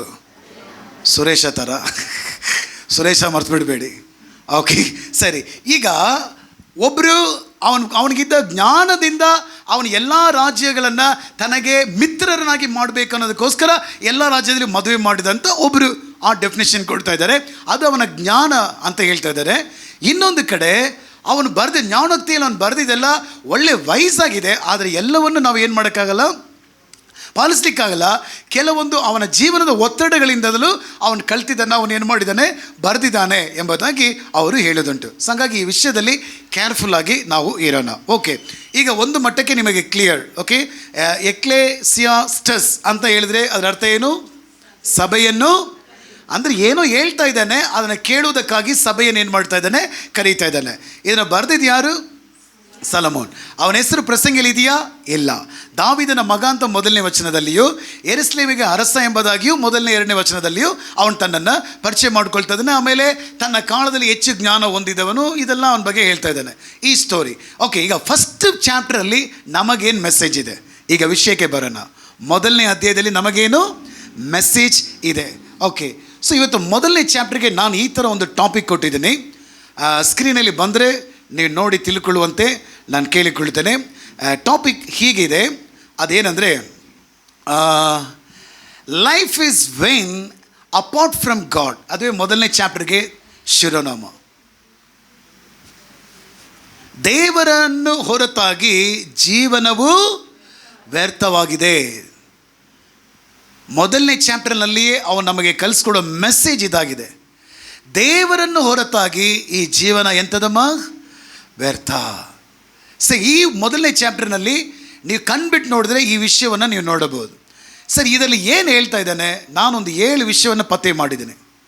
ಈ 1ನೇ ಚಾಪ್ಟರ್ನಲ್ಲಿ ಈ ಪ್ರಸಂಗಿ ಸಭೆಯನ್ನು ಕರೆದು ಹೇಳಲಿಕ್ಕಿರುವ ವಿಷಯದಲ್ಲಿ ನಾನು ಎಷ್ಟೋ ವಿಷಯಗಳನ್ನು ಕಂಡಿದ್ರು ಕೂಡ ಅದರಲ್ಲಿ ಒಂದು 7 ಮುಖ್ಯವಾದ ವಿಷಯವನ್ನು ನಿಮ್ಮ ಗಮನಕ್ಕೆ ತರಬೇಕಂತ ನಾನು ಬಯಸ್ತಾ ಇದ್ದೇನೆ. ಸೊ ಮೊದಲನೇದಾಗಿ ಈ ಪ್ರಸಂಗಿ ಹೇಳುವಂಥ ವಿಷಯ ಏನಂತ ಹೇಳಿದರೆ, 1ನೇ ವಿಷಯ, except God all things is vanity, vanity of vanities. Except God all the things is vanity, vanity of vanities. ದೇವರನ್ನು ಹೊರತುಪಡಿಸಿ ಎಲ್ಲವೂ ವ್ಯರ್ಥ, ವ್ಯರ್ಥವೇ ವ್ಯರ್ಥ. ಈಗ ಓದೋಣ, ದಯವಿಟ್ಟು ಓದೋಣ. 1ನೇ ವಚನ, 2ನೇ ವಚನ, 3ನೇ ವಚನ. ದಾವೀದನ ಮಗನು ಯೆರೂಸಲೇಮಿನಲ್ಲಿ ಆಳುವ ಅರಸನೂ ಆಗಿದ್ದ ಪ್ರಸಂಗಿಯ ಮಾತುಗಳು. ಪ್ರಸಂಗಿಯು ಹೀಗೆ ಹೇಳುತ್ತಾನೆ, ವ್ಯರ್ಥವೇ ವ್ಯರ್ಥ, ವ್ಯರ್ಥವೇ ವ್ಯರ್ಥ, ಸಮಸ್ತವೂ ವ್ಯರ್ಥ, ವ್ಯರ್ಥವೇ ವ್ಯರ್ಥ, ವ್ಯರ್ಥವೇ ವ್ಯರ್ಥ, ಸಮಸ್ತವೂ ವ್ಯರ್ಥ. ಸಿ, ಇವನಿಗೆ ಜ್ಞಾನೋದಯ ಯಾವಾಗ ಬಂತಂತ ಹೇಳಿದ್ರೆ, ಯೆಹೋವನ ಭಯವೇ ಜ್ಞಾನಕ್ಕೆ ಮೂಲ ಅಂತ ಹೇಳಿ ಅವನಿಗೆ ತಿಳುವಳಿಕೆ, ದೇವರಿಗೆ ಭಯಪಡುವಾಗ ಉಂಟಾಯಿತು. ಈ ಜ್ಞಾನ ಇವನಿಗೆ ಬಂದ ನಂತರನೇ ಜ್ಞಾನೋಕ್ತಿಗಳನ್ನು ಬರಿತಾ ಇದ್ದಾನೆ, ಜೀವನದಲ್ಲಿ ಜ್ಞಾನ ಪಡೀತಾ ಇದ್ದಾನೆ. ಆ ನಂತರ ಪ್ರಸಂಗಿ ಅನ್ನೋ ಪುಸ್ತಕವನ್ನು ಮೂಲಕ ಪ್ರಪಂಚಕ್ಕೆ ದೊಡ್ಡ ಸಂದೇಶವನ್ನು ತಿಳಿಸ್ತಾ ಇದ್ದಾನೆ. ಇದರಲ್ಲಿ ಇವನ ಅನುಭವವನ್ನು ಹೇಳ್ತಾ ಇದ್ದಾನೆ. ನಾನು ಆಡಳಿತ ಮಾಡಿದ ಕಾಲದಲ್ಲಿ ದೇವರು ನನಗೆ ಕೊಟ್ಟ ಜ್ಞಾನದ ಪ್ರಕಾರ ನಾನು ಯೋಚಿಸಿ ನೋಡಿದಾಗ ಒಂದು ವಿಷಯ ಖಚಿತವಾಗ್ತಾ ಇದೆ. ಅದು ಏನಂದರೆ ಎಲ್ಲವೂ ವ್ಯರ್ಥ. ನೀವೇ ಸ್ವಲ್ಪ ನಿಮ್ಮ ಚಿಕ್ಕ ಪ್ರಾಯದಿಂದ ಇಲ್ಲಿವರೆಗೂ ಸ್ವಲ್ಪ ಇಮ್ಯಾಜಿನ್ ಮಾಡ್ಕೊಂಡು ಬನ್ನಿ. ನಿಮ್ಮ ಜೀವನದ ಪ್ರಾರಂಭದಲ್ಲಿ ಒಂದು ವೇಳೆ 5 ಇಯರ್ಸಿಂದ ನಿಮಗೆ ಸ್ವಲ್ಪ ತಿಳುವಳಿಕೆ ಬಂದಿದ್ದರೆ ಅಲ್ಲಿಂದ ಇಲ್ಲಿಯವರೆಗೂ ನೀವು ಸ್ವಲ್ಪ ಜೀವನವನ್ನು ತಿರುಗಿ ನೋಡಿ. ಆವಾಗ ನಿಮಗೆ ಏನೆಲ್ಲ ದೊಡ್ಡದಂತ ಅನಿಸ್ತಿತ್ತೋ ಇವಾಗ ಅದೆಲ್ಲ ನಿಮ್ಮ ಹತ್ರ ಇಲ್ಲವೇ ಇಲ್ಲ ಅಲ್ವಾ? ಆ 5ನೇ ವಯಸ್ಸಿನಿಂದ ಇವತ್ತು ನಿಮಗೆ ಒಂದು 30-40 ಏಜ್ ಇರ್ಬೋದು. ಇಲ್ಲಿಯವರೆಗೂ ಆ ಟೈಮ್ನಲ್ಲಿ ನಿಮಗೆ ಯಾವುದೆಲ್ಲ ಎಂಜಾಯ್ಮೆಂಟ್ನ ಕೊಟ್ಟಿತ್ತೋ ಈಗ ಅದು ನಿಮಗೆ ಎಂಜಾಯ್ಮೆಂಟ್ನ ಕೊಡ್ತಾ ಇಲ್ಲ. ದಟ್ ಮೀನ್ಸ್ ಅದೇನಂತ ಹೇಳಬಹುದು, ಅದೇನಾಗಿದೆ, ಅದು ವ್ಯರ್ಥ. ಅದು ವ್ಯರ್ಥ ಇಲ್ಲ ಅಂದರೆ ಇವತ್ತಿಗೂ ಅದು ನಿಮ್ಮ ಜೊತೆಲಿ ಏನು ಮಾಡ್ತಾ ಇತ್ತು, ಬರ್ತಾ ಇತ್ತು. ನಾನೇ ನೋಡ್ತಾ ಇದ್ದೀನಿ, ಆಶ್ಚರ್ಯವಾಗ್ತಾ ಇದೆ. ಏನಂತ ಜನರು ಚಿಕ್ಕ ವಯಸ್ಸಿನಲ್ಲಿ ನಾನು ನೋಡಿದಾಗ ಎಷ್ಟೋ ವಿಷಯಗಳಿಗೆ ಬಿದ್ದು ಹಿಂದೆ ಓಡ್ತಾರೆ. ಈಗ ನೋಡಿದ್ರೆ ಅದರ ಹಿಂದೆ ಎಲ್ಲ ಓಡ್ತಾನೆ ಇಲ್ಲ. ಕಾರಣ ಆ ಏಜ್ನಲ್ಲಿ ಆ ಎಳೆತ ಅನ್ನೋದು ಇರ್ತದೆ. ಆಮೇಲೆ ಆ ಏಜ್ ಅವರು ಕ್ರಾಸ್ ಮಾಡಿದಾಗ ಅದು ಇಲ್ಲದೆ ಹೋಗಿಬಿಡ್ತದೆ. ನೀವು ಗಮನಿಸಿ ನೋಡ್ರಿ, ಒಂದು ಏನು ಮಾನವರ ಚಟುವಟಿಕೆಗಳನ್ನು ಗಮನಿಸಿ ನೋಡ್ರಿ. ಅವ್ರು ಯಾವುದಕ್ಕಾಗಿ ಆಸಕ್ತಿ ತೋರಿಸಿ ಆದರೆ ಹಿಂದೆ ಹೆಚ್ಚಾಗಿ ಓಡ್ತಾ ಇರ್ತಾರೋ. ನನ್ನ ಸಮೀಪದಲ್ಲಿ ನಾನು ಒಬ್ಬರನ್ನ ಮಾತಾಡುವಾಗ ಅವ್ರು ಹೇಳಿದರು ಏನಕ್ಕೆ ದುಡಿಯೋದು ಬಿಡಿ ಅಂತ ಹೇಳಿದರು. ಏನಕ್ಕೆ ದುಡಿಯೋದು ಬಿಡಿ ಅಂತ ಹೇಳಿದರು. ನಾನು ಕೇಳಿದೆ, ಈ ಮಾತನ್ನು ಯಾಕೆ ಹೇಳ್ತಾ ಇದ್ದೀರಾ? ದುಡಿದು ನಾನು ಯಾರಿಗೆ ಕೊಡಲಿ? ಕಾರಣ ಅವ್ರಿಗೆ ಮದುವೆ ಆಗಲಿಲ್ಲ. ದುಡಿದು ನಾನು ಯಾರಿಗೆ ಕೊಡಲಿ? ನಾನು ಎಲ್ಲಿ ಹೋಗಿ ಇದನ್ನು ಖರ್ಚು ಮಾಡಲಿ? ಏನು ಮಾಡಲಿ? ಏನಕ್ಕೆ ಹೋಗಿ ದುಡಿಯೋದು? ಆ್ಯಕ್ಚುಲಿ ದುಡಿಯೋದಕ್ಕೆ ಅವರಿಗೆ ಒಳ್ಳೆಯ ಅವಕಾಶ ಇದೆ, ಒಳ್ಳೆ ಅರ್ನಿಂಗ್ ಮಾಡ್ಬೋದು, ಸಂಪಾದನೆ ಮಾಡ್ಬೋದು. ಬಟ್ ಇದೆಲ್ಲ ಮಾಡಿ ನಾನು ಯಾರಿಗೆ ಕೊಡಲಿ, ಎಲ್ಲಿ ಹೋಗಿ ಇದನ್ನು ಏನು ಮಾಡಲಿ ಅಂತ. ಅವ್ರು ಯಾವ ಹಂತಕ್ಕೆ ಬಂದಿದ್ದಾರೆ ಅಂದರೆ, ನಾನು ಏನೇ ಪ್ರಯಾಸ ಪಟ್ಟರೆ ಅದು ಏನು ಪ್ರಯೋಜನ ಇಲ್ಲ ಅನ್ನುವ ಹಂತಕ್ಕೆ ಬಂದಿದ್ದಾರೆ. ನಾನು ಕೇಳಿದೆ, ಆ್ಯಕ್ಚುಲಿ ಇವಾಗ ಏನು ಮಾಡೋಣ ಅಂತಿದ್ದೀರಿ ಅಂತ. ಸರ್ ಅವ್ರು ಹೇಳಿದ ಪದ ನನಗೆ ಪ್ರಸಂಗಿಯನ್ನು ಜ್ಞಾಪಕ ಮಾಡ್ತು. ಇವತ್ತು ಓದಿದ ಚಾಪ್ಟರ್, ಓದುವಾರ ಓದಿದ ಚಾಪ್ಟರ್, ಇದೆಲ್ಲ ನನಗೆ ಜ್ಞಾಪಕಕ್ಕೆ ತಂದುಬಿಡ್ತು. ಅವ್ರು ಏನು ಹೇಳಿದ್ರು ಗೊತ್ತಾ? ದೇವರು ನನಗೆ ಎಲ್ಲ ಕೊಟ್ಟಿದ್ದಾನೆ, ದೇವರು ನನಗೆ ಕೊಟ್ಟಿದ್ದನ್ನು ಈ ಜೀವನದಲ್ಲಿ ಅದನ್ನು ಅನುಭವಿಸಬೇಕು, ದೇವರಿಗಾಗಿ ಕೊಟ್ಬಿಡಬೇಕು. ನೀವು ಆಮೇಲೆ ಹೇಳಲ್ಲ, ಏಕೆಂದರೆ ನೀವು ಅನುಭವಿಸೋರಲ್ಲ, ಅಷ್ಟು ಬೇಗನೆ ದೇವರಿಗೆ ಕೊಡುವವರು ಅಲ್ಲ. ಸರ್ ಸೀರಿಯಸ್ ಆಗಿ ಹೇಳ್ತಾ ಇದ್ದೀನಿ ಸರ್. ಅವರು ಮಾತಾಡುವಾಗ ಅವ್ರು ಹೇಳಿದ್ರು, ಇಲ್ಲಿಯವರೆಗೂ ನನಗಿರುವ ಆಸ್ತಿ ನಿಯರ್ಲಿ ಮೋರ್ ದೆನ್ 5 ಕೋಟಿ ಮೇಲೆ ಇರ್ಬೋದು. ಬಟ್ ಇದು ಯಾರಿಗೂ ಬೇಕಾಗಿಲ್ಲ. ನಾನಂತೂ ಅದನ್ನು ಮಿಷನ್ಗಾಗಿ ನಾನು ಬರೆದಿಟ್ಟಿದ್ದೀನಿ. ಮಿಷನ್ ಅಂದರೆ ನಾರ್ತ್ ಇಂಡಿಯಾದಲ್ಲಿ ನಡೆಯುವ ಆ ಜನರ ನಡುವೆ ನಡೆಯುವ ಆ ಒಂದು ಮಿಷನ್ ಸಂಸ್ಥೆಗೆ ಅದನ್ನು ನಾನು ಬರೆದು ಇಟ್ಟಾಯ್ತು ಅಂತ ಹೇಳ್ತಾ ಇದ್ದಾರೆ. ನನಗೆ ಜೀವನಕ್ಕೆ ಬೇಕಾದ ಎಲ್ಲವೂ ನನಗೆ ಪರ್ಸ್ನಲ್ ಆಗಿ ಇದೆ. ನಾನು ಏನು ಮಾಡ್ತಾ ಇದ್ದೀನಿ, ಈ ಜೀವನವನ್ನು ಈಗ ಅನುಭವಿಸೋದನ್ನು ಕಲ್ತಿದ್ದೀನಿ. ದೇವರು ನನಗೆ ಕೊಟ್ಟ ಈ ಆಶೀರ್ವಾದಗಳನ್ನು ಅನುಭವಿಸೋದಕ್ಕೆ ಕಲ್ತಿದ್ದೀನಿ. ನನಗೆ ಅರ್ಥ ಆಯಿತು, ನಾನು ಇನ್ಮೇಲೆ ಪಡುವ ಎಲ್ಲ ಪ್ರಯಾಸವು ವ್ಯರ್ಥ ಅಂತ ಹೇಳಿದರು. ನಾನು ಇಲ್ಲಿ ಕುಳಿತಿದ್ದೀನಿ, ಅವರು ಅಲ್ಲಿ ಕುಳಿತಿದ್ರು. ಅವರ ಮನೆಯಲ್ಲೇ ಮಾತನಾಡುವಾಗ ಈ ಮಾತನ್ನು ಅವ್ರು ಹೇಳಿದರು. ನನಗೆ ಬೇಕಾದ ಎಲ್ಲವನ್ನು ಕೊಡಿದ್ರು. ಜೊತೆಲಿ ಒಂದು ಹೇಳಿದ್ರು ಸರ್, ನಾನು ಅದನ್ನು ಮರೀಲಿಕ್ಕೆ ಆಗಲ್ಲ. ಅವ್ರು ಹೇಳಿದರು, ಸೆಲ್ವಕುಮಾರ್, ನನಗೆ ದೇವರು ಕೊಟ್ಟಿರುವ ಮಕ್ಕಳಾಗಲಿ ಮೊಮ್ಮಕ್ಕಳಾಗಲಿ ಎಲ್ಲರೂ ವಿದೇಶದಲ್ಲಿ ಒಳ್ಳೆ ರೀತಿಯಲ್ಲಿ ಸೆಟ್ಲ್ ಆಗಿದ್ದಾರೆ. ನನಗೆ ಲಾಸ್ಟ್ ವೀಕ್ ನನ್ನ ಮಗ ಫೋನ್ ಮಾಡಿದ. ಅವನಿಗೆ 2 ಮಕ್ಕಳು, ಒಂದು ಹೆಣ್ಣು ಮಕ್ಕಳು, ಒಂದು ಹೆಣ್ಣು ಮಗು, ಒಂದು ಗಂಡು ಮಗು. 2 US ಅವರು ಸ್ಟಡಿ ಮಾಡ್ತಾ ಇದ್ದಾರೆ. ಇಲ್ಲಿ ಇಂಡಿಯಾದಲ್ಲೇ ಕಾಲೇಜ್ ಮುಗಿಸ್ಬಿಟ್ಟು ಕೊಯಂಬತ್ತೂರಿನಲ್ಲಿ ಸ್ಟಡಿ ಮುಗಿಸಿ ಈಗ US ಸ್ಟಡಿ ಮಾಡ್ತಾ ಇದ್ದಾರೆ. ಅವರು ಓದುವ ಕಾಲೇಜ್ನಲ್ಲಿ ಇವರಿಬ್ಬರು ಸಭೆ ಎಂಬ ಫೆಲೋಶಿಪ್ನ ಸ್ಟಾರ್ಟ್ ಮಾಡಿ ಸಕ್ಸಸ್ಫುಲ್ ಆಗಿ ನಡೆಸ್ತಾ ಇದ್ದಾರೆ ಅಂತ. ಅವ್ರು ಹೇಳಿದರು, ಸೆಲ್ವಕುಮಾರ್, ಇದಕ್ಕಿಂತ ಇನ್ನೇನು ಬೇಕು ಸೆಲ್ವಕುಮಾರ್ ನನಗೆ ಅಂತ. ನಾನು ದೇವರ ಮಾರ್ಗದಲ್ಲಿ ಕೊನೆಯವರೆಗೆ ನಡೆದಿದ್ದೀನಿ, ನನ್ನ ಮಕ್ಕಳು ನಡೆದಿದ್ದಾರೆ. ಈಗ ಮೊಮ್ಮಕ್ಕಳು ಕಾಲೇಜಿನಲ್ಲಿ ಓದುವ ಮಕ್ಕಳು ಕಾಲೇಜಿನಲ್ಲಿ ಸಭೆ ನಡೆಸ್ತಾ ಇದ್ದಾರಂತೆ, ಫೆಲೋಶಿಪ್ ನಡೆಸ್ತಾ ಇದ್ದಾರಂತೆ. ಕೇಳಕ್ಕೆ ಹೆಂಗಿದೆ ಅಲ್ಲ? ಅವ್ರು ಹೇಳಿದ್ರು, ಇದಕ್ಕಿಂತ ಇನ್ನೇನು ಬೇಕು ಹೇಳಿಬಿಟ್ಟು ಅವ್ರು ಈ ಮಾತನ್ನು ಹೇಳಿದರು, ನಾನು 2 ವಿಷಯಕ್ಕೆ ನಿರ್ಧರಿಸಿದ್ದೇನೆ, ಈ ಜೀವನ ಕಂಪ್ಲೀಟಾಗಿ ವ್ಯರ್ಥ.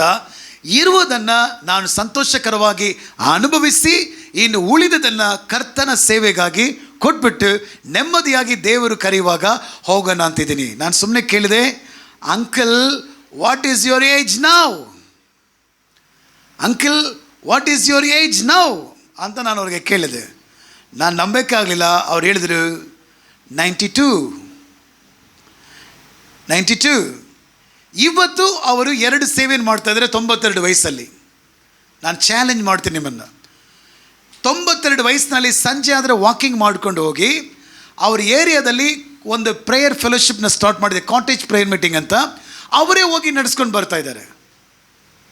ನಾನು ಚಿಕ್ಕ ವಯಸ್ಸಲ್ಲಿರುವಾಗಲೂ ಇವರ ಜೊತೆಲಿ ಒಂದು 10 ಜನ ಇದ್ದರೆ, ಎಲ್ಲ ಬೇರೆ ಬೇರೆ ಕಡೆ ಸೆಟ್ಲ್ ಆದರು. ಆದರೆ ಇವ್ರು ಮಾತ್ರ ಅಲ್ಲಿ ಉಳ್ಕೊಂಡು ಇವ್ರು ನಡೆಸ್ತಾ ಇದ್ದಾರೆ. ಅವರ ಮನೆಯಲ್ಲಿ ಸಂಜೆ 4 ಗಂಟೆಯಿಂದ 5 ಗಂಟೆವರೆಗೂ ಒಂದು ಸಂಡೇ ಸ್ಕೂಲ್ ನಡೀತದೆ. ಕ್ವಾಲಿಫೈಡ್ ಆಗಿರುವ ಟೀಚರ್ಸ್ನ ಹಾಕಿ ಅದನ್ನು ರನ್ ಮಾಡ್ತಾ ಇದ್ದಾರೆ. ಅದು ಕಳೆದ 50 ವರ್ಷದಿಂದ ನಡೀತಾ ಇದೆ ಅಂತ ಹೇಳಿ ಇವರ ಮಗಳು ನನಗೆ ಎದುರಿನಲ್ಲಿ ಸಿಕ್ಕಿದ್ರು. ಅವ್ರನ್ನ ಮೀಟ್ ಮಾಡಿಬಿಟ್ಟು ಬರುವಾಗ ಅವ್ರು ಸಂತೋಷವಾಗಿ ಅದನ್ನು ಹಂಚ್ಕೊಂಡ್ರು. ನಾನು ಕೇಳ್ತಾ ಇದ್ದೆ, ಇದಕ್ಕಿಂತ ಇನ್ನೇನು ಬೇಕು? ಹಾಗಾದ್ರೆ ಅವ್ರು ಏನು ಹೇಳ್ತಾ ಇದ್ದಾರೆ, ಈ ದೇವರು ನನಗೆ ಕೊಟ್ಟಿರುವ ಈ ಆಯುಷ್ಕಾಲವನ್ನು ನಾನು ಚೆನ್ನಾಗಿ ಅನುಭವಿಸಿದ್ದೇನೆ, ಉಳಿದ ಕಾಲವನ್ನು ಆನಂದಕರವಾಗಿ ಅನುಭವಿಸಿ ಇರುವುದನ್ನೆಲ್ಲ ಅವರ ಸೇವೆಗೆ ಕೊಟ್ಟು ಅವ್ರು ಕರೆಯುವಾಗ ಹೋಗೋಣ ಅಂತಿದ್ದೀನಿ ಅಂತ ಹೇಳಿದರು. ಸರ್, ಇದು ಬೈಬಲಲ್ಲಿ ಇದೆಯಾ ಅಂತ ಹೇಳಿದರೆ ಬೈಬಲಲ್ಲಿ ಇದೆ. ಪ್ರಸಂಗಿ ಅದನ್ನು ಹೇಳ್ತಾ ಇದ್ದಾನೆ. ಓದಿ ನೋಡೋಣ. Chapter number 2 verse number 22, 23, 22-23. ಲೋಕದಲ್ಲಿ ಮನುಷ್ಯನು ಹೃದಯಪೂರ್ವಕವಾಗಿ ಪಡುವ ಪ್ರಯಾಸದಿಂದ ಅವನಿಗೆ ಲಾಭವೇನು? ಅವನ ದಿನಗಳೆಲ್ಲ ವ್ಯಸನಮಯವೇ. ಅವನ ಕೆಲಸವು ತೊಂದರೆಯೇ. ರಾತ್ರಿಯಲ್ಲಿಯೂ ಅವನ ಮನಸ್ಸಿಗೆ ನಿಲುಗಡೆ ಇಲ್ಲ. ಇದೆಲ್ಲ ರಾತ್ರಿ ಕೂಡ ಏನಿಲ್ವಂತೆ, ನಿಲುಗಡೆ ಇಲ್ಲ. ಸಾರಿ, ನಿಲುಗಡೆ ಇಲ್ಲ ಅಂದರೆ ರಾತ್ರಿ ಕೂಡ ನೆಮ್ಮದಿ ಇಲ್ಲ. ಯಾಕೆ? ನಿದ್ರೆ ಮಾತ್ರೆ ಅಂತ ಒಂದು ಬಂತಂದರೆ ಈ ಥರ ಸಮಸ್ಯೆಯಿಂದಲೇ ರಾತ್ರಿ ಅವನಿಗೆ ಮನಸ್ಸಿಗೆ ನಿಲುಗಡೆ ಇಲ್ಲ, ಕಂಟಿನ್ಯೂಸ್ಲಿ. ಇದು ವ್ಯರ್ಥ. ಇದು ಏನು ವ್ಯರ್ಥ? ಪಕ್ಕದಲ್ಲಿ ಶೇಖನ್ ಕೊಡಿಲಿ, ಕೇಳಿದೆಲ್ಲ ವ್ಯರ್ಥ. ಈಗ ಕೇಳಲಿಕ್ಕಿರುವುದು ಮುಖ್ಯವಾದದ್ದು. ಓಕೆ, ಇದು ವ್ಯರ್ಥ ಅಂತ ಹೇಳ್ಬಿಟ್ಟು ನೆಕ್ಸ್ಟ್ ಏನು ಹೇಳ್ತಾರೆ ನೋಡೋಣವಾ? ಓಕೆ, 24. ಅನ್ನಪಾನಗಳನ್ನು ತೆಗೆದುಕೊಂಡು ಚೆನ್ನಾಗಿ ಊಟ ಮಾಡಿ ತನ್ನ ಪ್ರಯಾಸದಲ್ಲಿಯೂ ಸುಖವನ್ನು ಅನುಭವಿಸುವ, ತನ್ನ ದುಡಿಮೆಯಲ್ಲಿ ಸುಖವನ್ನು ಅನುಭವಿಸೋದಕ್ಕಿಂತ ಇನ್ನೇನು ಮನುಷ್ಯನಿಗೆ, ತನ್ನ ದುಡಿಮೆಯಲ್ಲಿ ಸುಖವನ್ನು ಅನುಭವಿಸುವುದಕ್ಕಿಂತ ಇನ್ನೇನು ಮನುಷ್ಯನಿಗೆ ಮೇಲಿಲ್ಲ. ಇದು ದೇವರಿಂದ ಆಯಿತೆಂಬುದನ್ನು ಕಂಡುಕೊಂಡೇನು. ಅಪ್ಪಾಡ, ವಿಷಯಕ್ಕೆ ಕರೆಕ್ಟಾಗಿ ಬರ್ತಾ ಇದ್ದಾನೆ. ಎಲ್ಲರೂ ಇಲ್ಲಿದ್ದೀರಾ? ಮುಖ್ಯವಾದ ವಿಷಯ ಹೇಳ್ತಾ ಇದ್ದಾನೆ. ಏನೋ ಒಂದನ್ನು ಜೀವನ, ಸರ್, ಅವನಿದ್ದ ಕಾಲದಲ್ಲಿ ಅವನ ಥರ ಶ್ರೀಮಂತ ಯಾರು ಇಲ್ಲ ಅಂತ ಬೈಬಲ್ ಹೇಳ್ತಾ ಇದೆ. ನೀವು ಅದನ್ನು ಓದಬೇಕು. ಆಮೇಲೆ ಓದೋಣ, ಟೈಮ್ ಇದ್ದರೆ ಆ ಪೂರ್ವಕಾಲ ವೃಂತಂತೆಗೆ ಹೋಗಿ ಓದೋಣ. ಅವನು ಕೇಳಿದ ಜ್ಞಾನವನ್ನು, ಕೇಳದೇ ಇದ್ದ ಸಂಪತ್ತನ್ನು ದೇವರವನಿಗೆ ಕೊಟ್ಟರು. ಅವನ ಕಾಲದಲ್ಲಿ ಅವನಷ್ಟು ಜ್ಞಾನವಂತನು ಯಾರು ಇಲ್ವಂತೆ. ಕೆಲವೊಮ್ಮೆ ಬುದ್ಧಿ ಜಾಸ್ತಿ ಆದರೆ ತಲೆನೋವು ಜಾಸ್ತಿ, ಅದನ್ನು ಅವನು ಬರೆದಿಟ್ಟಿದ್ದಾನೆ. ಆಮೇಲೆ ಹೇಳ್ತೀನಿ. ಬುದ್ಧಿ ಜಾಸ್ತಿ ಆದರೆ, ನಿಮ್ಮ ಪಕ್ಕದಲ್ಲಿ ಅಂಥವ್ರು ಇದ್ದರೆ ತಲೆ ಮೇಲೆ ಒಂದು ಬಿಟ್ಬಿಡಿ, ಪರವಾಗಿಲ್ಲ, ಏನು ಅಂದ್ಕೊಂಡ್ರೂ ಪರವಾಗಿಲ್ಲ. ಬುದ್ಧಿ ಜಾಸ್ತಿ ಆದರೆ ತಲೆನೋವು ಜಾಸ್ತಿ, ಅವ್ರಿಗೂ ನೋವು ಜಾಸ್ತಿ, ಅವರ ಸುತ್ತಲಿರೋರಿಗೂ ನೋವು ಜಾಸ್ತಿ. ಅವನು ಹೇಳ್ತಾ ಇದ್ದಾನೆ ಇದೆಲ್ಲ ವ್ಯರ್ಥ ಅಂತ ಹೇಳಿ. ನೆಕ್ಸ್ಟ್ ಯಾವುದು ಇಂಪಾರ್ಟೆಂಟ್ ಅಂತೆ, ತನ್ನ ಅನ್ನಪಾನಗಳನ್ನು ತೆಗೆದುಕೊಂಡು ತನ್ನ ಪ್ರಯಾಸದಲ್ಲಿಯೂ ಸುಖವನ್ನು ಅನುಭವಿಸೋದಕ್ಕಿಂತ ಇನ್ನೇನು ಮನುಷ್ಯನಿಗೇನಿಲ್ವಂತೆ. ಏನು ಹೇಳ್ತಾ ಇದ್ದಾನೆ, ಈ ಜೀವನವನ್ನು ಸುಖಕರವಾಗಿ ಅನುಭವಿಸಬೇಕು. ನಿನ್ನ ದುಡಿಮೆ ಪ್ರಯಾಸ ಎಲ್ಲ ಅದಕ್ಕಾಗಿ ನೀ ಖರ್ಚು ಮಾಡೋದು ತಪ್ಪಿಲ್ಲ. ನೀವು ನಿಮ್ಮ ಕುಟುಂಬವಾಗಿ ಒಳ್ಳೆ ಊಟ ಮಾಡೋದಕ್ಕಾಗಿ ನೀವು ಖರ್ಚು ಮಾಡೋದು ತಪ್ಪಿಲ್ಲ. ಅದಕ್ಕೆ ನೀವು ಲೆಕ್ಕ ಹಾಕಬೇಕಂತ ಅವಶ್ಯಕತೆ ಇಲ್ಲ. ನೀವು ಇದನ್ನು ಅನುಭವಿಸಬೇಕು. ಇದುವೇ ದೇವರು ನನಗೆ ಕೊನೆ ಪದ ನಂಬ್ತೀರಾ? ಇದು ದೇವರಿಂದ ಉಂಟಾಯಿತೆಂಬುದನ್ನು, ಆ್ಯಕ್ಚುಲಿ ಇದು ದೇವರಿಂದ ಉಂಟಾಯಿತು ಇದೆ, ಬೇರೆ ಟ್ರಾನ್ಸ್ಲೇಷನ್ ಹೇಳಿದಂಗಿದೆ. ಇದು ದೇವರಿಂದ ಅವನಿಗೆ ಉಂಟಾದ ವರದಾನವಾಗಿದೆ. ಯಾವುದು? ನೀವು ಜೀವನದಲ್ಲಿ ಸುಖವನ್ನು ಅನುಭವಿಸೋದು. ಇದೇ ಥರ 3ನೇ ಅಧ್ಯಾಯದಲ್ಲಿ ಬರೀತಾ ಇದ್ದಾನೆ. ಇವತ್ತು ಓದಿದವಲ್ಲ 12ನೇ ವಚನ 13ನೇ ವಚನ, 3ನೇ ಚಾಪ್ಟರ್ಲಿ 12-13 ಗಮನಿಸಿ ನೋಡ್ರಿ. ಮನುಷ್ಯರು ತಮ್ಮ ಜೀವಮಾನದಲ್ಲೆಲ್ಲ ಉಲ್ಲಾಸವಾಗಿ, ಎಕ್ಸ್ಕ್ಯೂಸ್ ಮೀ, ಹೆಂಗೆ ಇರಬೇಕಂತ ಜೀವಮಾನದಲ್ಲೆಲ್ಲ ಉಲ್ಲಾಸವಾಗಿ ಸುಖವನ್ನು ಅನುಭವಿಸೋದಕ್ಕಿಂತ ಇನ್ನೇನು ಅವರಿಗೆ ಮೇಲಿಲ್ಲವೆಂದು ನಾನು ಗ್ರಹಿಸಿದ್ದೇನೆ. ಕೆಲವರ ಮನೆಯಲ್ಲಿ ಹಸ್ಬೆಂಡ್ ಚೆನ್ನಾಗಿರ್ಬೇಕಂತ ಬಯಸ್ತಾರೆ, ಮಿಸ್ಸಸ್ ಬಿಡಲ್ಲ. ಕೆಲವ್ರ ಮನೆಯಲ್ಲಿ ಮಿಸ್ಸಸ್ ಈ ಥರ ಚೆನ್ನಾಗಿರ್ಬೇಕಂತ ಬಯಸ್ತಾರೆ, ಹಸ್ಬೆಂಡ್ ಬಿಡಲ್ಲ. ನಾನು ಸಭೆಯಾಗಿರುವ ಸ್ತ್ರೀ ಪುರುಷರಿಬ್ಬರಿಗೆ ಹೇಳ್ತೀನಿ, ನಿಮ್ಮ ದುಡಿಮೆ, ನಿಮ್ಮ ಪ್ರಯಾಸ, ದೇವರು ನಿಮಗೆ ಕೊಟ್ಟಿರುವ ಆಶೀರ್ವಾದ, ವರಮಾನ ಎಲ್ಲವೂ ನೀವು ನಿಮ್ಮ ಕುಟುಂಬದೊಂದಿಗೆ ಚೆನ್ನಾಗಿ ಆನಂದಕರವಾಗಿ ಅನುಭವಿಸೋದಕ್ಕಾಗಿಯೇ. ಇದುವರೆಗೂ ಮಾಡಿಲ್ಲ ಅಂದರೆ ಇನ್ಮೇಲೆ ಮಾಡಿ. ಮೊದಲು ನಮ್ಮ ಇಂಡಿಯಾದೊಳಗೆ ಸ್ಟಾರ್ಟ್ ಮಾಡಿ. ವರ್ಷಕ್ಕೊಮ್ಮೆ ಕೇರಳಗೆ ಒಂದು ಟೂರ್ ಹೋಗಿದ್ದು ಬನ್ನಿ, ಊಟಿಗೆ ಒಂದು ಟೂರ್ ಹೋಗಿದ್ದು ಬನ್ನಿ, ಈ ಕಡೆ ಮಂಗಳೂರು, ಉಡುಪಿ ಒಂದು ಟೂರ್ ಹೋಗಿದ್ದು ಬನ್ನಿ. ಕುಟುಂಬವಾಗಿ ಹೋಗಲಿ, ಒಂದು 10-20 ಸಾವಿರ ರೂಪಾಯಿ ಖರ್ಚಾಗಲಿ, ಹೋಗಿ ಒಳ್ಳೆ ಹೋಟೆಲ್ ರೂಮ್ ಹಾಕಿ ಚೆನ್ನಾಗಿ ಅಲ್ಲಿ ರೆಸ್ಟ್ ತಗೊಂಡು ಹೋಗಿ ಮಾಡ್ಕೊಂಬನ್ನಿ. ಟೈಮ್ನ ಆ ಥರ ನಿಮ್ಮ ಕುಟುಂಬದ ಜೊತೆ ಅದನ್ನು ಅನುಭವಿಸಿ. ಇನ್ನು ನಿಮ್ಮ ಆಶೀರ್ವಾದ ಜಾಸ್ತಿ ಆದರೆ ನೆಕ್ಸ್ಟ್ ವರ್ಷ ಸಿಂಗಪೂರ್ಗೆ ಹೋಗಿದ್ದು ಬನ್ನಿ. ಟೂರ್ ಕರ್ಕೊಂಡು ಹೋಗ್ತಾ ಇದ್ದಾರೆ. ಚಾಮರಾಜನವರು ಅಂಗಡಿ ಬೀದಿಲಿ ಒಬ್ಬರನ್ನ ಮಾತಾಡ್ತಾ ಇದೆ, ಮುಂದಿನ ವಾರ ನಾವು ಇರಲ್ಲ ಸರ್ ಅಂದರು. ಏನ್ರಿ ಅಂತ ಕೇಳಿದೆ. ನಾವು ಟೂರ್ ಹೋಗ್ತಾ ಇದ್ವಿ. ಟೂರ್ಗೆ ಎಲ್ಲಿ ಅಂತ ಹೇಳಿದೆ. Thailand, Malaysia, Singapore. ಅವ್ರು ನೋಡಿದ್ರೆ ನಂಬಕ್ಕೆ ಆಗ್ತಾ ಇಲ್ಲ. ಹೆಂಗೆ ನೀವು ಹೋಗ್ತಾ ಇದ್ದೀರಾ? ಅದು ಒಂದು ಗುಂಪಿದ್ದಾರೆ, ಎಲ್ಲರೂ ಸೇರಿ ಅಲ್ಲಿಗೆ ಪ್ಲ್ಯಾನ್ ಮಾಡಿದ್ದಾರೆ ಅಂತ. ಅವ್ರು ನೋಡಿದ್ರೆ ಫ್ಲೈಟಲ್ಲಿ ಹೋಗಿದ್ದವ್ರ ಥರ ಅನ್ನಿಸ್ತಾ ಇಲ್ಲ. ಅವ್ರು ಹೋಗ್ತಾ ಇದ್ದಾರೆ. ಪಕ್ಕದಲ್ಲಿ ಸೆಕೆಂಡ್ ಗೋಡಿಲಿ ಕೆಲವು ವಿಷಯ ನೀವು ಕಲಿಯೋದಕ್ಕಿಂತ ಮುಂಚೆನೇ ಲೋಕದವರು ಕಲ್ತಿದ್ದಾರೆ. ಅದಕ್ಕೆ ಜವಾಬ್ದಾರಿ ಬೈಬಲ್ ಅಲ್ಲ. ನೀವು ಕಲ್ತಿಲ್ಲ ಅನ್ನೋದಕ್ಕೆ ಜವಾಬ್ದಾರಿ ಬೈಬಲ್ ಅಲ್ಲ. ಬೈಬಲ್ ನಿಮಗೆ ಕಲಿಸ್ಕೊಡ್ತಾ ಇದೆ. ನೀವು ಹೋಗಿದ್ದು ಬಂದು ನೋಡ್ರಿ, ನಿಮ್ಮ ಕುಟುಂಬದಲ್ಲಿ ಯಾವ ಥರ ಬಾಂಧವ್ಯ ಉಂಟಾಗ್ತದೆ ನೋಡಿ. ಬಂಧನ ಎಲ್ಲ ಕ್ಷಮಿಸ್ರಿ, ಬಾಂಧವ್ಯ. ನೀವು ಫ್ಯಾಮ್ಲಿಯಾಗಿ ಒಂದು ಔಟಿಂಗ್ ಹೋಗಿದ್ದು ಬನ್ನಿ, ಅದರಲ್ಲಿ ಸಿಕ್ಕುವ ಬಾಂಧವ್ಯ ವಂಡರ್ಫುಲ್. ಅದು ಇದನ್ನು ನೀವು ಅನುಭವಿಸಬೇಕಂತ ಬೈಬಲ್ ಹೇಳ್ತಾ ಇದೆ. ಈ ಪ್ರಪಂಚದಲ್ಲಿಯೇ ಹೆಚ್ಚು ಹಣ ಸಂಪಾದಿಸಿ ಹೆಚ್ಚು ಜ್ಞಾನವನ್ನು ಸಂಪಾದಿಸಿದವನು ಇದನ್ನು ತಿಳಿಸ್ತಾ ಇದ್ದಾನೆ. ಸಭೆಯೇ ಬನ್ನಿರಿ, ನಾನು ಹೇಳೋದನ್ನು ಕೇಳಿರಿ ಅಂತ ಹೇಳ್ತಾ ಇದ್ದಾನೆ. ಇದನ್ನು ನೀವು ಮಾಡಿ ನೋಡಿ. ಒಂದು ದಿವಸ ಸತ್ತ ಮೇಲೆ ಪರಲೋಕ ಹೋಗ್ಬೇಕಂತ ಅವಶ್ಯಕತೆ ಇಲ್ಲ. ಇದನ್ನು ನೀವು ಮಾಡಿ ನೋಡಿ, ನಿಮ್ಮ ಕುಟುಂಬದ ನಡುವೆ ಪರಲೋಕದ ಆನಂದವನ್ನು ಅನುಭವಿಸ್ತೀರ. ಯಾರೊಬ್ರು ಹೇಳ್ತಾ ಇದ್ದೀರಾ, ನೀವು ಹೇಳೋದೆಲ್ಲ ಚೆನ್ನಾಗೇ ಇದೆ, ನನ್ನ ಜೊತೆಗಾರರು ಇದಕ್ಕೆಲ್ಲ ಸಪೋರ್ಟಿವ್ ಆಗಿ ಬರೋದೇ ಇಲ್ವಲ್ಲ. ಇದೆ, ಇಲ್ಲೇ 2 ಗುಂಪು ಇದೆ. ಕೆಲವ್ರ ಮನೇಲಿ ಪುರುಷರು ಬರಲ್ಲ, ಕೆಲವ್ರ ಮನೇಲಿ ಸ್ತ್ರೀಯರು ಅವಾಗಲೇ ವ್ಯಾನಿಟಿ ಬ್ಯಾಗ್ ಎತ್ತಾಕೊಂಡು ನಾನು ಶಾಪಿಂಗ್ ಹೋಗ್ತೀನಿ, ಕೆಲಸಕ್ಕೆ ಹೋಗ್ತೀನಿ, ಅಲ್ಲಿ ಹೋಗ್ತಾರೆ. ಬಟ್ ಇಬ್ಬರು ಸೇರಿ ನೀವು ಜೀವನವನ್ನು ಇದಕ್ಕಿಂತ ಇನ್ನೊಂದು ವಾಕ್ಯ ನಿಮಗೆ ತೋರಿಸ್ಕೊಡ್ಲ. ನಾನು ಇದನ್ನು ಪ್ರಾರಂಭದಿಂದ ಹೇಳ್ತಾ ಇದ್ದೀನಿ. ಎಷ್ಟೋ ಜನರಿಗೆ ಇದನ್ನು ಹೇಳಿದಾಗ ಅವ್ರಿಗೆ ಐ ಓಪನರ್ ಆಗಿತ್ತು ಅಂತ ಹೇಳಿದರು. 1 ತಿಮೋತಿ 6:17. ಎಷ್ಟು ಜನ ಅರ್ಥ ಮಾಡ್ಕೊಂಡಿದ್ರೆ ಗೊತ್ತಿಲ್ಲ. 1 Timothy chapter number 6 verse number 17. ಸ್ವಲ್ಪ ಫಾಸ್ಟಾಗಿ ಹೋಗೋಣ, ಟೈಮ್ ಇಲ್ಲ, ಬೇಗನೆ. ಇಹಲೋಕ ವಿಷಯದಲ್ಲಿ ಐಶ್ವರ್ಯವುಳ್ಳವರು ಅಹಂಕಾರಿಗಳಾಗಿರದೆ. ಐಶ್ವರ್ಯ ಬಂದಾಗ ಅಹಂಕಾರ ಬರಬಾರ್ದು, ಅನುಭವಿಸಬೇಕನ್ನೋ ಮನಸ್ಸು ಬರಬೇಕು. ಆಯ್ತಾ? ಐಶ್ವರ್ಯವುಳ್ಳವರು ಅಹಂಕಾರಿಗಳಾಗಿರದೆ ಅಸ್ಥಿರವಾದಮ್ಮ, ಕನ್ನಡ ಕರೆಕ್ಟಾಗಿ ಓದಿಮ್ಮ. ಅಸ್ಥಿರ ಅಂದ್ರೆ ಅರ್ಥ ಆಯ್ತಾ? ಸ್ಥಿರವಲ್ಲದ ಐಶ್ವರ್ಯ. ಅರ್ಥ ಆಯ್ತಾ? ಅದಕ್ಕೆ ಪ್ರಸಂಗಿ ಅವತ್ತೇ ಹೇಳಿದ ವ್ಯರ್ಥ ಅಂತ. ಪ್ರಸಂಗಿ ಅವತ್ತೇ ಏನು ಹೇಳಿದ? ವ್ಯರ್ಥ ಅಂತ. ಅದು ಏನೋ ಗೊತ್ತಿಲ್ಲ, ಕೆಲವರಿಗೆ ಹಣ ಖರ್ಚು ಮಾಡಬೇಕನ್ನುವಾಗ ಕೈ ಕಷ್ಟವಾಗಿರ್ತದೆ. ಯಾರಿಗೆ? ಬೇರೆಯವ್ರಿಗಲ್ಲ, ಅವರ ಕುಟುಂಬದವರಿಗೆ.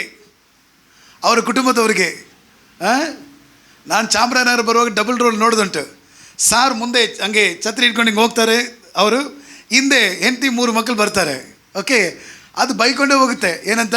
ಒಂದು ಆಟ ಮಾಡೋಕ್ಕಿಲ್ವಣ ಅಂತ ಹೇಳ್ಬಿಟ್ಟು ಹೋಗ್ತದೆ. ಇದೆಲ್ಲ ಎಷ್ಟೋ ಸಲ ನಾನು ಕಿವಿಯಾರೆ ಕೇಳಿಸ್ಕೊಂಡಿದ್ದೀನಿ.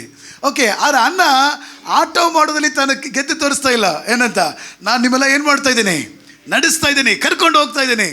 ಅವ್ರ ಕುಟುಂಬಕ್ಕೆ ಅವ್ರು ಏನು ಮಾಡೋದಿಲ್ಲ, ಖರ್ಚು ಮಾಡೋದು ಇಲ್ಲ. ಬಟ್ ಬೈಬಲ್ ಏನು ಹೇಳ್ತದೆ ನೋಡ್ರಿ, ಈಗ ಲೋಕ ವಿಷಯದಲ್ಲಿ ಐಶ್ವರ್ಯವುಳ್ಳರು ಅಹಂಕಾರಿಗಳಾಗಿರದೆ. ಐಶ್ವರ್ಯ ಬಂದಾಗ ಅಹಂಕಾರ ಬರಬಾರ್ದು, ತಾಳ್ಮೆ ಬರಬೇಕು. ಅದರ ಜೊತೆಲಿ ನಿಮಗೆ ಕ್ಲಾರಿಟಿ ಇರಬೇಕು. ನಿಮ್ಮ ಕೈಲಿರುವಂಥ ಐಶ್ವರ್ಯ ಅಸ್ಥಿರವಾದದ್ದು. ಐಶ್ವರ್ಯ ಅಂದರೆ ಆಸ್ತಿ, ಹಣಕಾಸು. ಅದು ಎಂಥದ್ದು? ಸ್ಥಿರವಲ್ಲದು. ಐಶ್ವರ್ಯ ಅಸ್ಥಿರವಾದ ಐಶ್ವರ್ಯದ ಮೇಲೆ ನಿರೀಕ್ಷೆಯನ್ನು ಇಡದೆ. ಅದರ ಅರ್ಥ, ಹಣ ಎಷ್ಟು ಬಂದ್ರೂ, ಆಸ್ತಿ ಎಷ್ಟು ಬಂದ್ರೂ ಅದರ ಮೇಲೆ ನಂಬಿಕೆ ಇಡದೆ, ನಿಮ್ಮ ನಂಬಿಕೆ ಪೂರ್ತಿ ಅದನ್ನು ನಿಮಗೆ ಹೇರಳವಾಗಿ ದಯಪಾಲಿಸುವ ಜೀವವುಳ್ಳ ದೇವರ ಮೇಲೆ ಇರಬೇಕು. ನಿಮ್ಗೆ ಅರ್ಥ ಆಗಿಲ್ಲ? ನೆಕ್ಸ್ಟ್ ನಾನು ಹೇಳ್ತೀನಿ. ಓಕೆ, ನೆಕ್ಸ್ಟ್ ಹೇಳ್ತೀನಿ. ನೆಕ್ಸ್ಟ್ ಲೈನ್ ಎಲ್ಲರೂ ಸರಿ ಓದೋಣ. ನಮ್ಮ ಅನುಭೋಗಕ್ಕೋಸ್ಕರ ನಮಗೆ ಎಲ್ಲವನ್ನು ಹೇರಳವಾಗಿ ದಯಪಾಲಿಸುವ ಒಂದು ಪದ ಮಿಸ್ ಆಗಿದೆ, ನಾನು ಹಂಗೆಲ್ಲ ಮಿಸ್ ಮಾಡಲ್ಲ, ನನ್ನ ಬೈಬಲ್ ಕರೆಕ್ಟ್ ಆಗಿದೆ. ಹೇರಳವಾಗಿ ದಯಪಾಲಿಸುವ ಜೀವವುಳ್ಳ ದೇವರ ಮೇಲೆ, ನಾನು ಪ್ರೀತಿಸುವ ದೇವರು ಯೇಸು ಎಂದು, ಅವರ ಮೇಲೆ ಜೀವವುಳ್ಳದೇ. ಆ ಪದ ಅಲ್ಲಿ ಮಿಸ್ ಆಗಿದೆ. ಇನ್ನೊಂದು ಟ್ರಾನ್ಸ್ಲೇಷನ್ ಇರ್ತದಂತ ನಾನು ಅಂದ್ಕೊಳ್ತೀನಿ. ಇನ್ನೊಂದು ಸಲ ಎಲ್ಲರೂ ಸೇರಿ 3 ಲೈನ್ ಸೇರಿ ಓದೋಣ. ನಮ್ಮ ಅನುಭವ, ಅಮ್ಮ ನೀ ಅದೇ ಯಾಕೆ ಅಮ್ಮ, ಎಲ್ಲ ಕನ್ಫ್ಯೂಸ್ ಆಗಿಬಿಡ್ತದೆ ಹಿಂಗೆ ಹಾಕಿದ್ರೆ. ಓಕೆ, ಅದನ್ನ ಯಾಕೆ. Okay, last 3 line. ನಮ್ಮ ಅನುಭೋಗಕ್ಕೋಸ್ಕರ ನಮಗೆ ಎಲ್ಲವನ್ನು ಹೇರಳವಾಗಿ ದಯಪಾಲಿಸುವ ಜೀವವುಳ್ಳ ದೇವರ ಮೇಲೆ ನಿರೀಕ್ಷೆಯನ್ನು ಇಡಬೇಕು. ಅದು ನೆಕ್ಸ್ಟ್ ಲೈನ್ಲಿ ಬರ್ತದೆ. ಅದರಲ್ಲಿ ಏನು ಹೇಳ್ತಾ ಇದೆ? ದೇವರು ನಮಗೆ ಎಲ್ಲವನ್ನು ಹೇರಳವಾಗಿ ಕೊಡ್ತಾ ಇದ್ದಾರೆ. ಏನಕ್ಕೋಸ್ಕರ ಅಂತೆ? ನಮ್ಮ ಅನುಭೋಗಕ್ಕೋಸ್ಕರ ಅಥವಾ ನಮ್ಮ ಸುಖಕ್ಕೋಸ್ಕರ. ಇದನ್ನು ದಯವಿಟ್ಟು ನಿಮ್ಮ ಮನಸ್ಸಿನಲ್ಲಿ ಆಳವಾಗಿ ತಗೊಳ್ಳಿ. ನೀವು ಚೆನ್ನಾಗಿರಬೇಕು. ಇದನ್ನು ನೀವು ಮಾಡಿಲ್ಲ ಅಂದರೆ ದಯವಿಟ್ಟು ಅಬ್ರಹಾಮನ ದೇವರೇ ನಿಮಗೆ ಆರಾಧನೆ ಹಾಡು, ದಯವಿಟ್ಟು ಹಾಡೋದನ್ನು ನಿಲ್ಲಿಸ್ಬೇಡಿ ಅಲ್ವಾ. ಯಾಕಂದರೆ ಅಲ್ಲಿ ಆಡ್ತೀರಲ್ವಾ, ನಾನು ಸುಖವಾಗಿ ಆಡ್ತೀರಲ್ವಾ, ನನ್ನನ್ನು ಆಮೇಲೆ ಸುಖವಾಗಿ ಜೀವಿಸಿ ನಾನು ನಿನ್ನ ಸ್ತುತಿಸಬೇಕೆಂದು. ಹಾಗಾದರೆ ನೀವು ನಂಬ್ತೀರಾ ನಾನು ಸುಖವಾಗಿ ಬಾಳ್ಬೇಕಂತಲೇ ಸೃಷ್ಟಿ ಮಾಡಿದ್ರಂತ? ಅದು ನಿಜ ಅಂದರೆ ಪ್ಲೀಸ್ ಇದನ್ನು ನಂಬ್ರಿ. ನೀವು ಈ ಜೀವನವನ್ನು ನೀವು ಅನುಭವಿಸಬೇಕು.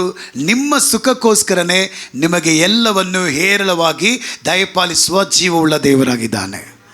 ಆಮೇನ್. ಹಾಗಾದರೆ ವ್ಯರ್ಥ, ಬೇರೆ ಎಲ್ಲ ವ್ಯರ್ಥ, ಆದರೆ ಯಾವುದು ಇಂಪಾರ್ಟೆಂಟ್?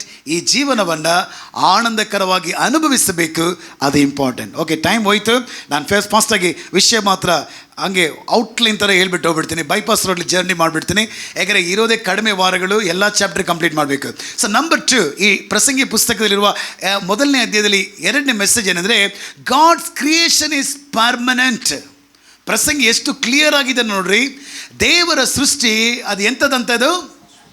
ಶಾಶ್ವತ ಅಂತ ಹೇಳ್ತಾ ಇದ್ದಾನೆ.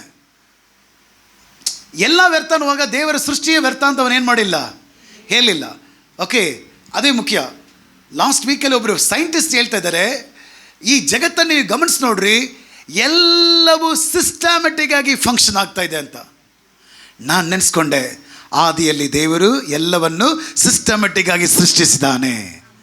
ಸೂರ್ಯ ಯಾವತ್ತಾದರೂ ಇವತ್ತು ನಾನು ರಜಾ ಹೇಳಿದ್ಯಾ? ನೀವು ಕೂಡ ಕೆಲವೊಮ್ಮೆ ರಜಾ ಹೇಳಿದ್ದೀರ ಅಲ್ವಾ? ಇವತ್ತು ನಮ್ಮ ಚರ್ಚಲ್ಲಿ ಪರೀಕ್ಷಿತ್ ರಜಾ, ಮ್ಯೂಸಿಷಿಯನ್ ರಜಾ.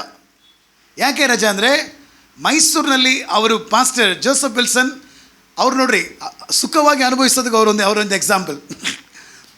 1.5 ತಿಂಗಳು ಸಭೆಯನ್ನು ಬಿಟ್ಟು ಕುಟುಂಬವಾಗಿ ಯುರೋಪ್ ಕಂಟ್ರಿಗೆ ಹೋಗಿದ್ದಾರೆ. ಏನಕ್ಕೆ ಅಂದರೆ ಫ್ಯಾಮಿಲಿ ಟೂರ್ ಅಂತೆ.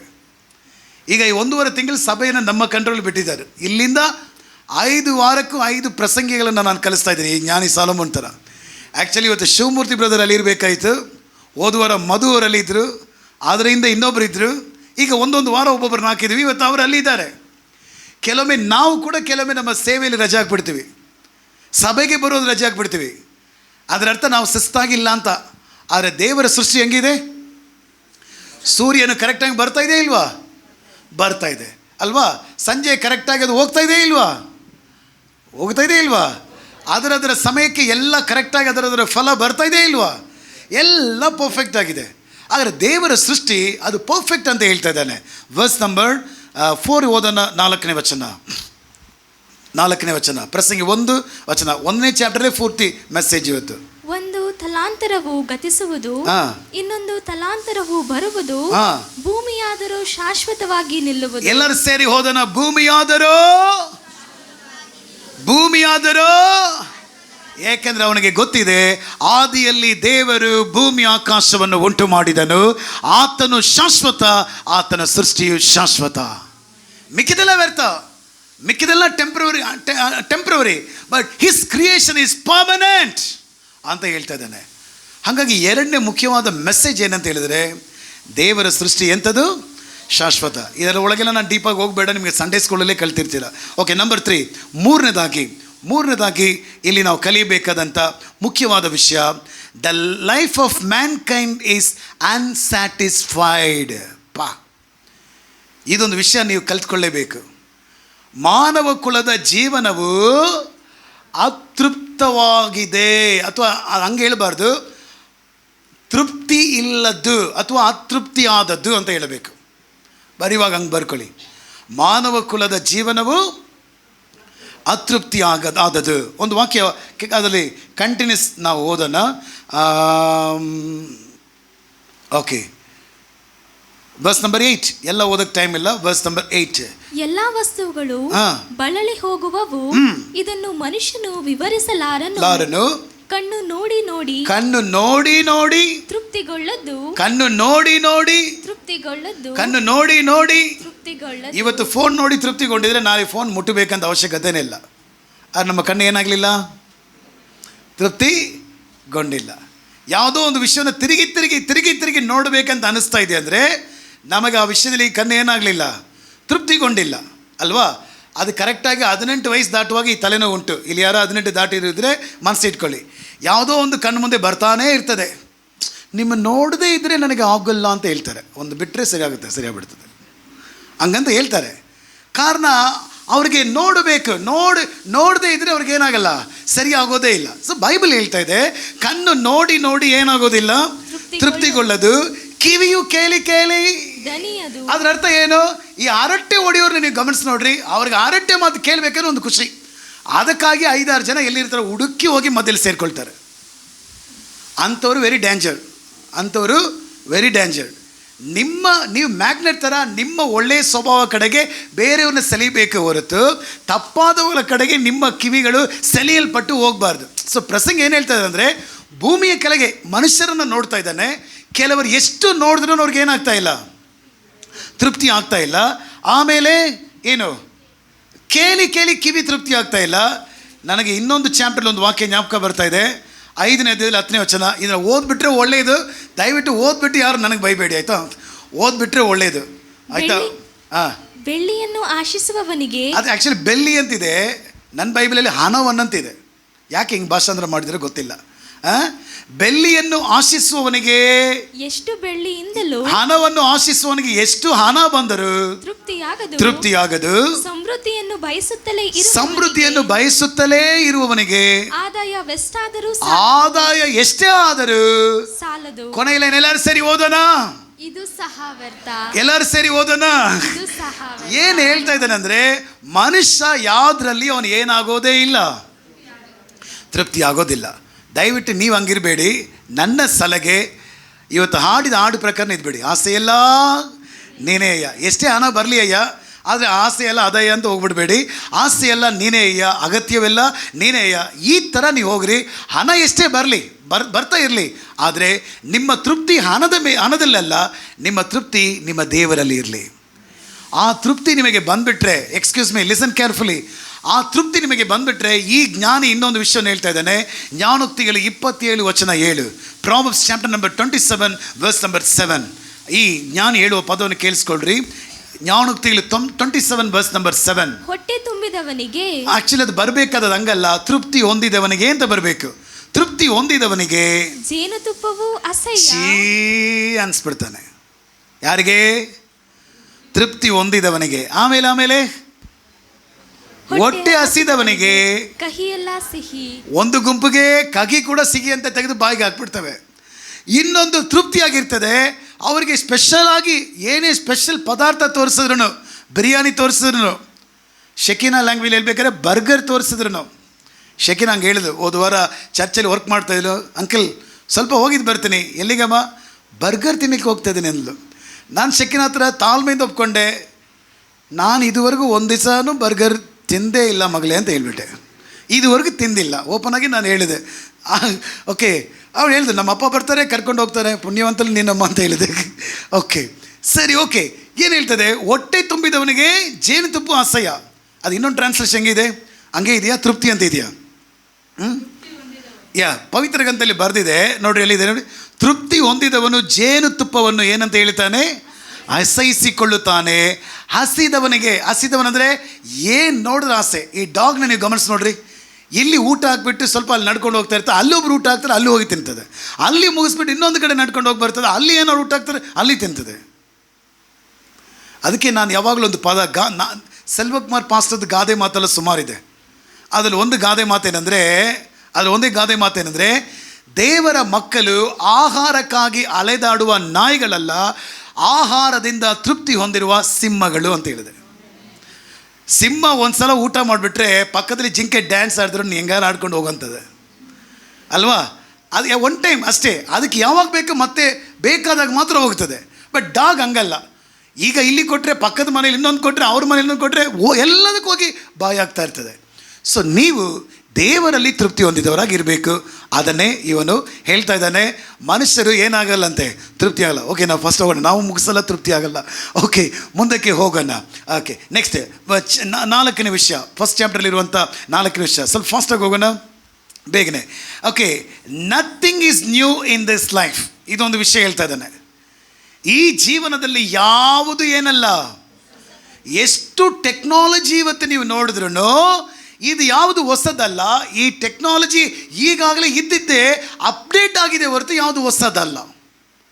ಅದನ್ನು ಪ್ರಸಂಗಿ ಅವತ್ತೇ ತನ್ನ ಜ್ಞಾನದಿಂದ ಹೇಳ್ತಾ ಇದ್ದಾನೆ. ಪ್ರಸಂಗಿ ಅವತ್ತೇ ತನ್ನ ಜ್ಞಾನದಿಂದ ಹೇಳ್ತಾ ಇದ್ದಾನೆ, ಯಾವುದು ಈ ಪ್ರಪಂಚದಲ್ಲಿ ಏನಲ್ವಂತೆ, ಹೊಸದಲ್ಲ. ಚಾಪ್ಟರ್ ನಂಬರ್ 1 ಅದಕ್ಕೊಂದು ವಾಕ್ಯ ಓದ್ಬಿಡೋಣ. ಎಲ್ಲಿದೆ ವಾಕ್ಯ? Verse number 9. ಇದ್ದದ್ದೇ ಇರುವುದು, ನಡೆದದ್ದೇ ನಡೆಯುವುದು, ಲೋಕದಲ್ಲಿ ಹೊಸದೇನೂ ಇಲ್ಲ. ಲೋಕದಲ್ಲಿ ಹೊಸದು ಏನು? ಇದ್ರ ಬಗ್ಗೆ ನಾನು ತುಂಬ ಎಕ್ಸ್ಪ್ಲೇನ್ ಮಾಡಬೇಕಂತ ಅಂದ್ಕೊಂಡೆ, ಟೈಮ್ ಇಲ್ಲ. ಮುಂದಿನ ವಾರ ಅದನ್ನು ಮುಂದುವರಿಸೋಣ. ಇದ್ದದೇ ಇರುವುದು, ನಡೆದದೇ ನಡೆಯುವುದು, ಲೋಕದಲ್ಲಿ ಹೊಸದೇನೂ ಇಲ್ಲ.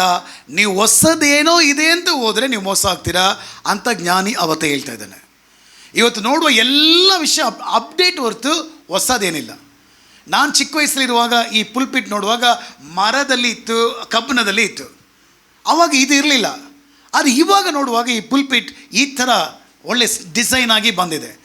ಇದು ಮೊದಲು ಇಲ್ಲ ಅಂತಲ್ಲ, ಮೊದಲು ಇತ್ತು, ಬೇರೆ ಫಾರ್ಮೆಟ್ಲಿತ್ತು, ಈಗ ಅಪ್ಡೇಟ್ ಆಗಿ ಬಂದಿದೆ. ಹೊಸದಂತ ಹೇಳ್ಕೊಳ್ಳೋದಕ್ಕೆ ಏನಿಲ್ಲ, ಎಲ್ಲ ಇರೋದೆ ಅಂತ ಹೇಳ್ತಾ ಇದ್ದಾನೆ. ಹಾಗಾಗಿ ಏನಾದರೂ ಹೊಸದಾಗಿ ಬರುವಾಗ ಆಕರ್ಷಿಸಲ್ಪಡಬೇಡಿ.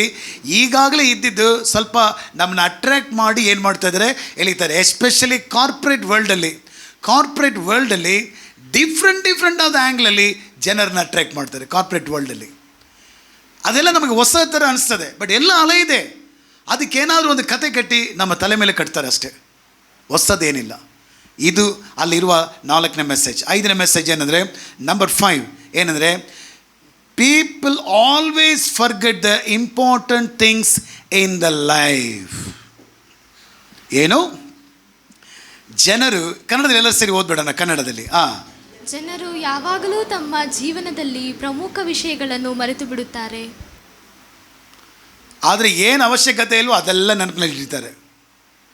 ಪ್ರಮುಖವಾದದನ್ನ ಏನು ಮಾಡಿಬಿಡ್ತಾರೆ, ಹೋದ ವಾರ ಏನು ಸಂದೇಶ, ಈ ವಾರನೇ ಮರೆತುಬಿಡ್ತಾರೆ. ಹೋದ ವರ್ಷ ಯಾರು ನಿಮಗೆ ಬೈದರು, ಈ ವರ್ಷ ನನ್ನ 10 ವರ್ಷ ಬಿಟ್ಟರೆ ಜ್ಞಾಪಕ ಇಟ್ಟಿರ್ತಾರೆ. ಸೊ ಇಂಪಾರ್ಟೆಂಟ್ ಥಿಂಗ್ಸ್ನ ಜನರು ಮರ್ತು ಬಿಡ್ತಾರೆ. ಇಂಪಾರ್ಟೆಂಟ್ ಇಲ್ಲದೆ ಇರೋದನ್ನು ನೆನಪಿಟ್ಕೊಳ್ತಾರೆ. ಅದು ಕೂಡ ಒಂದು ಕಾಯಿಲೆ, ನಿಮ್ಮನ್ನು ಹಾಳು ಮಾಡುವ ಕಾಯಿಲೆ. ಅವನು ಹೇಳ್ತಾನೆ 11ನೇ ವಚನದಲ್ಲಿ, ವರ್ಸ್ ನಂಬರ್ 10, ಸರ್ 11. ಹಿಂದಿನ ತಲಾಂತರಗಳ ಜ್ಞಾಪಕವು ಈಗಿನವರಿಗೆ ಇಲ್ಲ. ಇಲ್ಲ. ಮುಂದಿನ ತಲಾಂತರಗಳ ಜ್ಞಾಪಕವು ಅವುಗಳ ಮುಂದಿನ ತಲಾಂತರಗಳಿಗೆ ಇರುವುದಿಲ್ಲ. ಹಿಂದಿನ ವಿಷಯಗಳು ಈಗಿರೋರಿಗಿಲ್ಲ, ಈಗಿನ ವಿಷಯ ಮುಂದಿನವ್ರಿಗೂ ಇರುವುದಿಲ್ಲ. ಅಂದರೆ ಏನು ಹೇಳ್ತಾ ಇದ್ದಾನೆ, ಜನರು ಎಲ್ಲವನ್ನ ಬೇಗನೆ ಮರ್ತ್ಬಿಡ್ತಾರೆ. ಎಸ್ಪೆಷಲಿ ಒಳ್ಳೆ ವಿಷಯಗಳನ್ನು, ಒಳ್ಳೆ ಸಂಗತಿಗಳನ್ನು ಮರ್ತ್ಬಿಡ್ತಾರೆ. ಆದರೆ ಕೆಟ್ಟ ಸಂಗತಿಗಳನ್ನು ನೆನಪಿಟ್ಕೊಳ್ತಾರೆ. ನಿಜವಾಗ್ಲೂ ದೇವರ ಪ್ರೀತಿ ನಿಮ್ಮೊಳಗೆ ಬಂದಿದ್ರೆ, ಎಕ್ಸ್ಕ್ಯೂಸ್ ಮೀ, ಲಿಸನ್ ಕೇರ್ಫುಲಿ, ನಿಜವಾಗ್ಲೂ ದೇವರ ಪ್ರೀತಿ ನಿಮ್ಮೊಳಗೆ ಬಂದಿದೆ ಅಂದರೆ, ಬೈಬಲ್ ಹೇಳ್ತದೆ, ಪ್ರೀತಿಯು ಬಹು ಪಾಪಗಳನ್ನು ಮುಚ್ಚಿಬಿಡುತ್ತದೆ. ಪ್ರೀತಿಯು ಬಹು ತಪ್ಪುಗಳನ್ನು ಏನು ಮಾಡ್ತದೆ. ಶಿವಮೂರ್ತಿ ಬ್ರದರ್ ಒಂದು ಮಿಸ್ಟೇಕ್ ಮಾಡಿರ್ತಾರೆ, ನನಗೆ ಅವ್ರ ಮೇಲಿರುವ ಪ್ರೀತಿಯ ಮಿಸ್ಟೇಕ್ನ ನೋಡೋಕ್ಕೆ ಬಿಡಲ್ಲ, ಅದನ್ನು ದಾಟಿ ಆ ವ್ಯಕ್ತಿಯನ್ನು ನೋಡುವಂತೆ ಮಾಡ್ತದೆ. ಇದೇ ಥರ ತಪ್ಪು ಮಾಡೋದು ನಿಮ್ಮ ಸುತ್ತಲೂ ಇರ್ತಾರೆ. ಬಟ್ ನಿಮಗೆ ಅವ್ರ ಪ್ರೀತಿ ಮಾತ್ರ ನಿಮ್ಮ ಒಳಗೆ ಇದೆ ಅನ್ನೋದಕ್ಕೆ ಗುರುತು ಏನಂದರೆ, ಅವ್ರ ಮಿಸ್ಟೇಕ್ನ ನೆನಪಿಟ್ಕೊಳ್ಳಲ್ಲ, ಬದಲಾಗಿ ಆ ವ್ಯಕ್ತಿ ಮಾಡಿದ ಒಳ್ಳೆಯ ಕ್ರಿಯೆಗಳನ್ನು ನೆನಪಿಟ್ಕೊಳ್ತೀರಿ. 6ನೇ ವಿಷಯಕ್ಕೆ ಹೋಗೋಣ.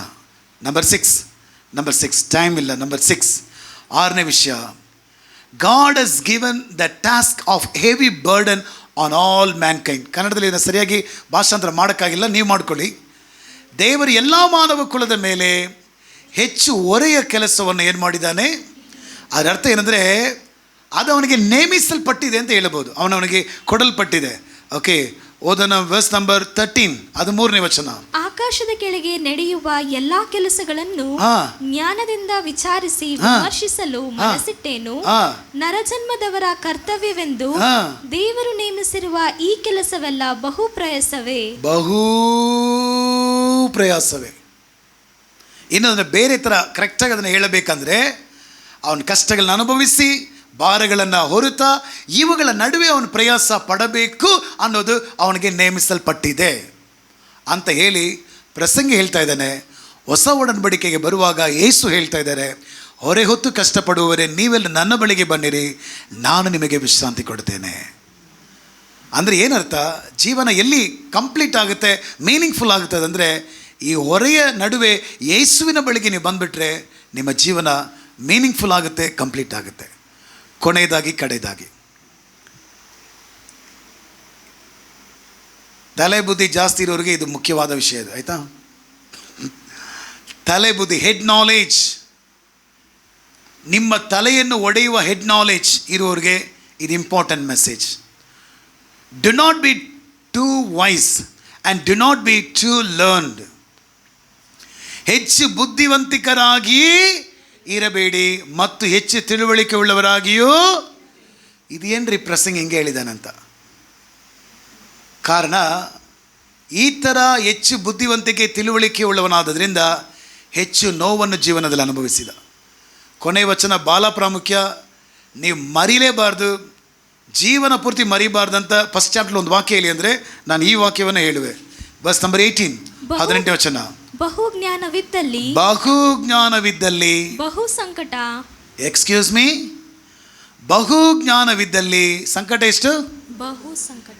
ನೀವು ಚಿಕ್ಕ ವಯಸ್ಸಿನಿಂದ ಶಾಲೆಗೆ ಹೋಗಿ, ಕಾಲೇಜ್ಗೆ ಹೋಗಿ, ಅಲ್ಲಿ ಹೋಗಿ, ಲಾ ಕಾಲೇಜ್ಗೆ ಹೋಗಿ, ಇಂಜಿನಿಯರಿಂಗ್ ಕಾಲೇಜ್ಗೆ ಹೋಗಿ, ಈ ಥರ ಕಂಟಿನ್ಯೂಸ್ ಆಗಿ ನೀವು ಹೋಗ್ತಾನೇ ಇರುವಾಗ ನಾಲೆಜ್ ನಿಮಗೆ ಭಯಂಕರವಾಗಿ ಬರುತ್ತೆ, ಇಲ್ಲ ಅಂತ ಹೇಳಿಲ್ಲ. ಆದರೆ ಬಹು ಜ್ಞಾನದಲ್ಲಿ ನಿಮಗೆ ಬಹು ಸಂಕಟ ಇದೆ. ನೆಕ್ಸ್ಟ್ ಹೇಳ್ತಾ ಇದ್ದೇನೆ, ಹೆಚ್ಚು ತಿಳುವಳಿಕೆಯನ್ನು ಪಡೆದವನಿಗೆ ಹೆಚ್ಚು ವ್ಯಥೆಯಾಗಿದೆ. ಹೆಚ್ಚು ತಿಳುವಳಿಕೆಯನ್ನು ಪಡೆದವನಿಗೆ ಹೆಚ್ಚು ವ್ಯಥೆಯಾಗಿದೆ. ಸೊ ನಾನು ಇಲ್ಲಿಗೆ ನನ್ನ ಸಂದೇಶವನ್ನು ಇವತ್ತು ನಾನು ಕನ್ಕ್ಲೂಷನ್ ಮಾಡುತ್ತೇನೆ. ಒಬ್ಬ ವ್ಯಕ್ತಿ ಹೇಳ್ತಾನೆ, ನಾನು ಕಂಡಿಡಿದ ಆಯುಧಗಳು ನನ್ನನ್ನು ಕಾಪಾಡಲಿಲ್ಲ, ಅದನ್ನು ಕಂಡಿಡಿಯುವ ಸಮಯದಲ್ಲಿ ಅದುವೇ ನನ್ನನ್ನು ನಾಶ ಮಾಡಿಬಿಡ್ತ ಅಂತ. ಇದೆಲ್ಲ ವಿಜ್ಞಾನಿಗಳು ಹೇಳಿದ ಮಾತು. ಈ ಮಾತನ್ನು ಮನಸ್ಸಿಟ್ಕೊಳ್ರಿ. ಹೆಚ್ಚು ಜ್ಞಾನ ಅದು ಹೆಚ್ಚು ನಿಮಗೆ ನೋವು, ಹೆಚ್ಚು ತಿಳುವಳಿಕೆಯು ಹೆಚ್ಚು ತಿಳುವಳಿಕೆ ಹೆಚ್ಚಾದ ವ್ಯಥೆ. ಹಾಗಾಗಿ ಮೊದಲನೇ ಚಾಪ್ಟರ್ಲಿ ಎಷ್ಟು ವಿಷಯ ನಾವು ಕಲ್ತೀವಿ? 7 ವಿಷಯ. ಜ್ಞಾಪಕ ಇದೆಯಾ? ಓಕೆ, ಮೊದಲನೇ ವಿಷಯ ಜ್ಞಾಪಕ ಮಾಡಿಬಿಡ್ತೀನಿ. ಮೊದಲನೇ ವಿಷಯ, ದೇವರನ್ನು ಹೊರತುಪಡಿಸಿ ಎಲ್ಲವೂ ವ್ಯರ್ಥವೇ ಆಗಿದೆ. ಎರಡನೇ ವಿಷಯ, ದೇವರ ಸೃಷ್ಟಿ ಶಾಶ್ವತವಾದದ್ದು. ಮೂರನೇ ವಿಷಯ, ಮಾನವ ಕುಲದ ಜೀವವು ಅತೃಪ್ತಿಕರವಾದದ್ದು. ನಾಲ್ಕನೇ ವಿಷಯ, ಈ ಜೀವನದಲ್ಲಿ ಯಾವುದು ಹೊಸದಲ್ಲ. ಐದನೇ ವಿಷಯ, ಹೊಸದಲ್ಲ ಅಂದರೆ ಹೊಸದಾಗಿ ಬಂದಿರೋದ್ರಿಂದ ಹೋಗಬೇಡಿ ಅಂತ ಹೇಳ್ತಾ ಇದ್ದೀನಿ. ಐದನೇ ವಿಷಯ, ಜನರು ಯಾವಾಗಲೂ ತಮ್ಮ ಜೀವನದಲ್ಲಿ ಪ್ರಮುಖ ವಿಷಯಗಳನ್ನು ಏನು ಮಾಡಿಬಿಡ್ತಾರೆ? ಅವ್ರಿಗೆ ನೀವು ಮಾಡಿದ ಒಳ್ಳೆಯದನ್ನು ಮಾಡಿಬಿಡ್ತಾರೆ. ನೀವು ಕೇಡೇ ಮಾಡಿರಲ್ಲ, ಆದರೆ ಕೇಡು ಮಾಡಿದ್ದೀರ ಅಂತ ನೆನಪಲ್ಲಿ ಇಟ್ಕೊಂಡಿರ್ತಾರೆ. ಆರನೇ ವಿಷಯ, God has given the task of heavy burden on all mankind. ದೇವರು ಎಲ್ಲ ಮಾನವರ ಮೇಲೆ ಹೆಚ್ಚು ಹೊರೆಯ ಕೆಲಸವನ್ನು ನೀಡಿದ್ದಾನೆ. ಏಳನೇ ವಿಷಯ, ಹೆಚ್ಚು ಬುದ್ಧಿವಂತಿಕರಾಗಿರಬೇಡಿ, ಹೆಚ್ಚು ತಿಳುವಳಿಕೆ ಉಳ್ಳವರಾಗಬೇಡಿ. ಸೊ ನನ್ನ ಸಲಹೆ, ಅವನು ಹೇಳಿದ ವಿಷಯ ಇಷ್ಟೇ. ಟಾಪಿಕ್ ಏನು? ದೇವರನ್ನು ಹೊರತುಪಡಿಸಿ ಈ ಜೀವನ ವ್ಯರ್ಥ. ಇವತ್ತಿನ ಶಿರೋನಾಮ. ಹಾಗಾದರೆ ಇದೆಲ್ಲ ಸೈಡ್ಗಿಟ್ಟು ಗಾಡ್ ಈಸ್ ಮೈ ಸೆಂಟರ್ಡ್, ದೇವರೇ ನನ್ನ ಜೀವನದ ಕೇಂದ್ರ ಬಿಂದು ಅನ್ನುವ ನಿರ್ಧಾರಕ್ಕೆ ಬನ್ನಿರಿ. ಆ ಥರ ಜೀವನ ಮಾಡಿರಿ, ನಿಮ್ಮ ಕುಟುಂಬವನ್ನು ಆ ಥರ ಡಿಸೈನ್ ಮಾಡಿರಿ, ನಿಮ್ಮ ಕುಟುಂಬ ಆಶೀರ್ವಾದದಾಯಕವಾಗಿರ್ತದೆ. ದೇವರು ನಿಮ್ಮನ್ನು ಆಶೀರ್ವದಿಸಲಿ. ನಾವೆಲ್ಲರೂ ಸೇರಿ ಕರ್ತನ ಮೇಜಿಗೆ ನಮ್ಮನ್ನು ಸಿದ್ಧತೆ ಮಾಡಿಕೊಳ್ಳೋಣ. ನಾವೆಲ್ಲರೂ ಸೇರಿ ಪದವನ್ನು ಹಾಡೋಣ. ಸಿಗಿ ಜೇನಿಗಿಂತ ಮಧುರವಾದದ್ದು, ಹುಕ್ಕಿ ಹರಿಯುವಂಥ ಪ್ರೀತಿ ನಿನ್ನದು, ಬೆಳ್ಳಿ ಬಂಗಾರಕ್ಕಿಂತ ಅಪರಂಜಿ ಆದದು ಯೇಸುವೆ ನಿನ್ನ ನಾಮವು ಎಂಬ ಈ ಹಾಡನ್ನು ನಾವು ಹಾಡಿಕೊಳ್ಳೋಣ. ದಯವಿಟ್ಟು ಎಲ್ಲರೂ ಎದ್ದು ನಿಂತುಕೊಳ್ಳೋಣ. ಇರುವ ಸ್ಥಳದಲ್ಲಿ ಎಲ್ಲರೂ ಎದ್ದು ನಿಂತುಕೊಳ್ಳೋಣ. ಸಿಹಿ ಜೇನಿಗಿಂತ ಮಧುರವಾದದು, ಹುಕ್ಕಿ ಹರಿಯುವಂಥ ಪ್ರೀತಿ ನಿನ್ನದು, ಬೆಲ್ಲಿ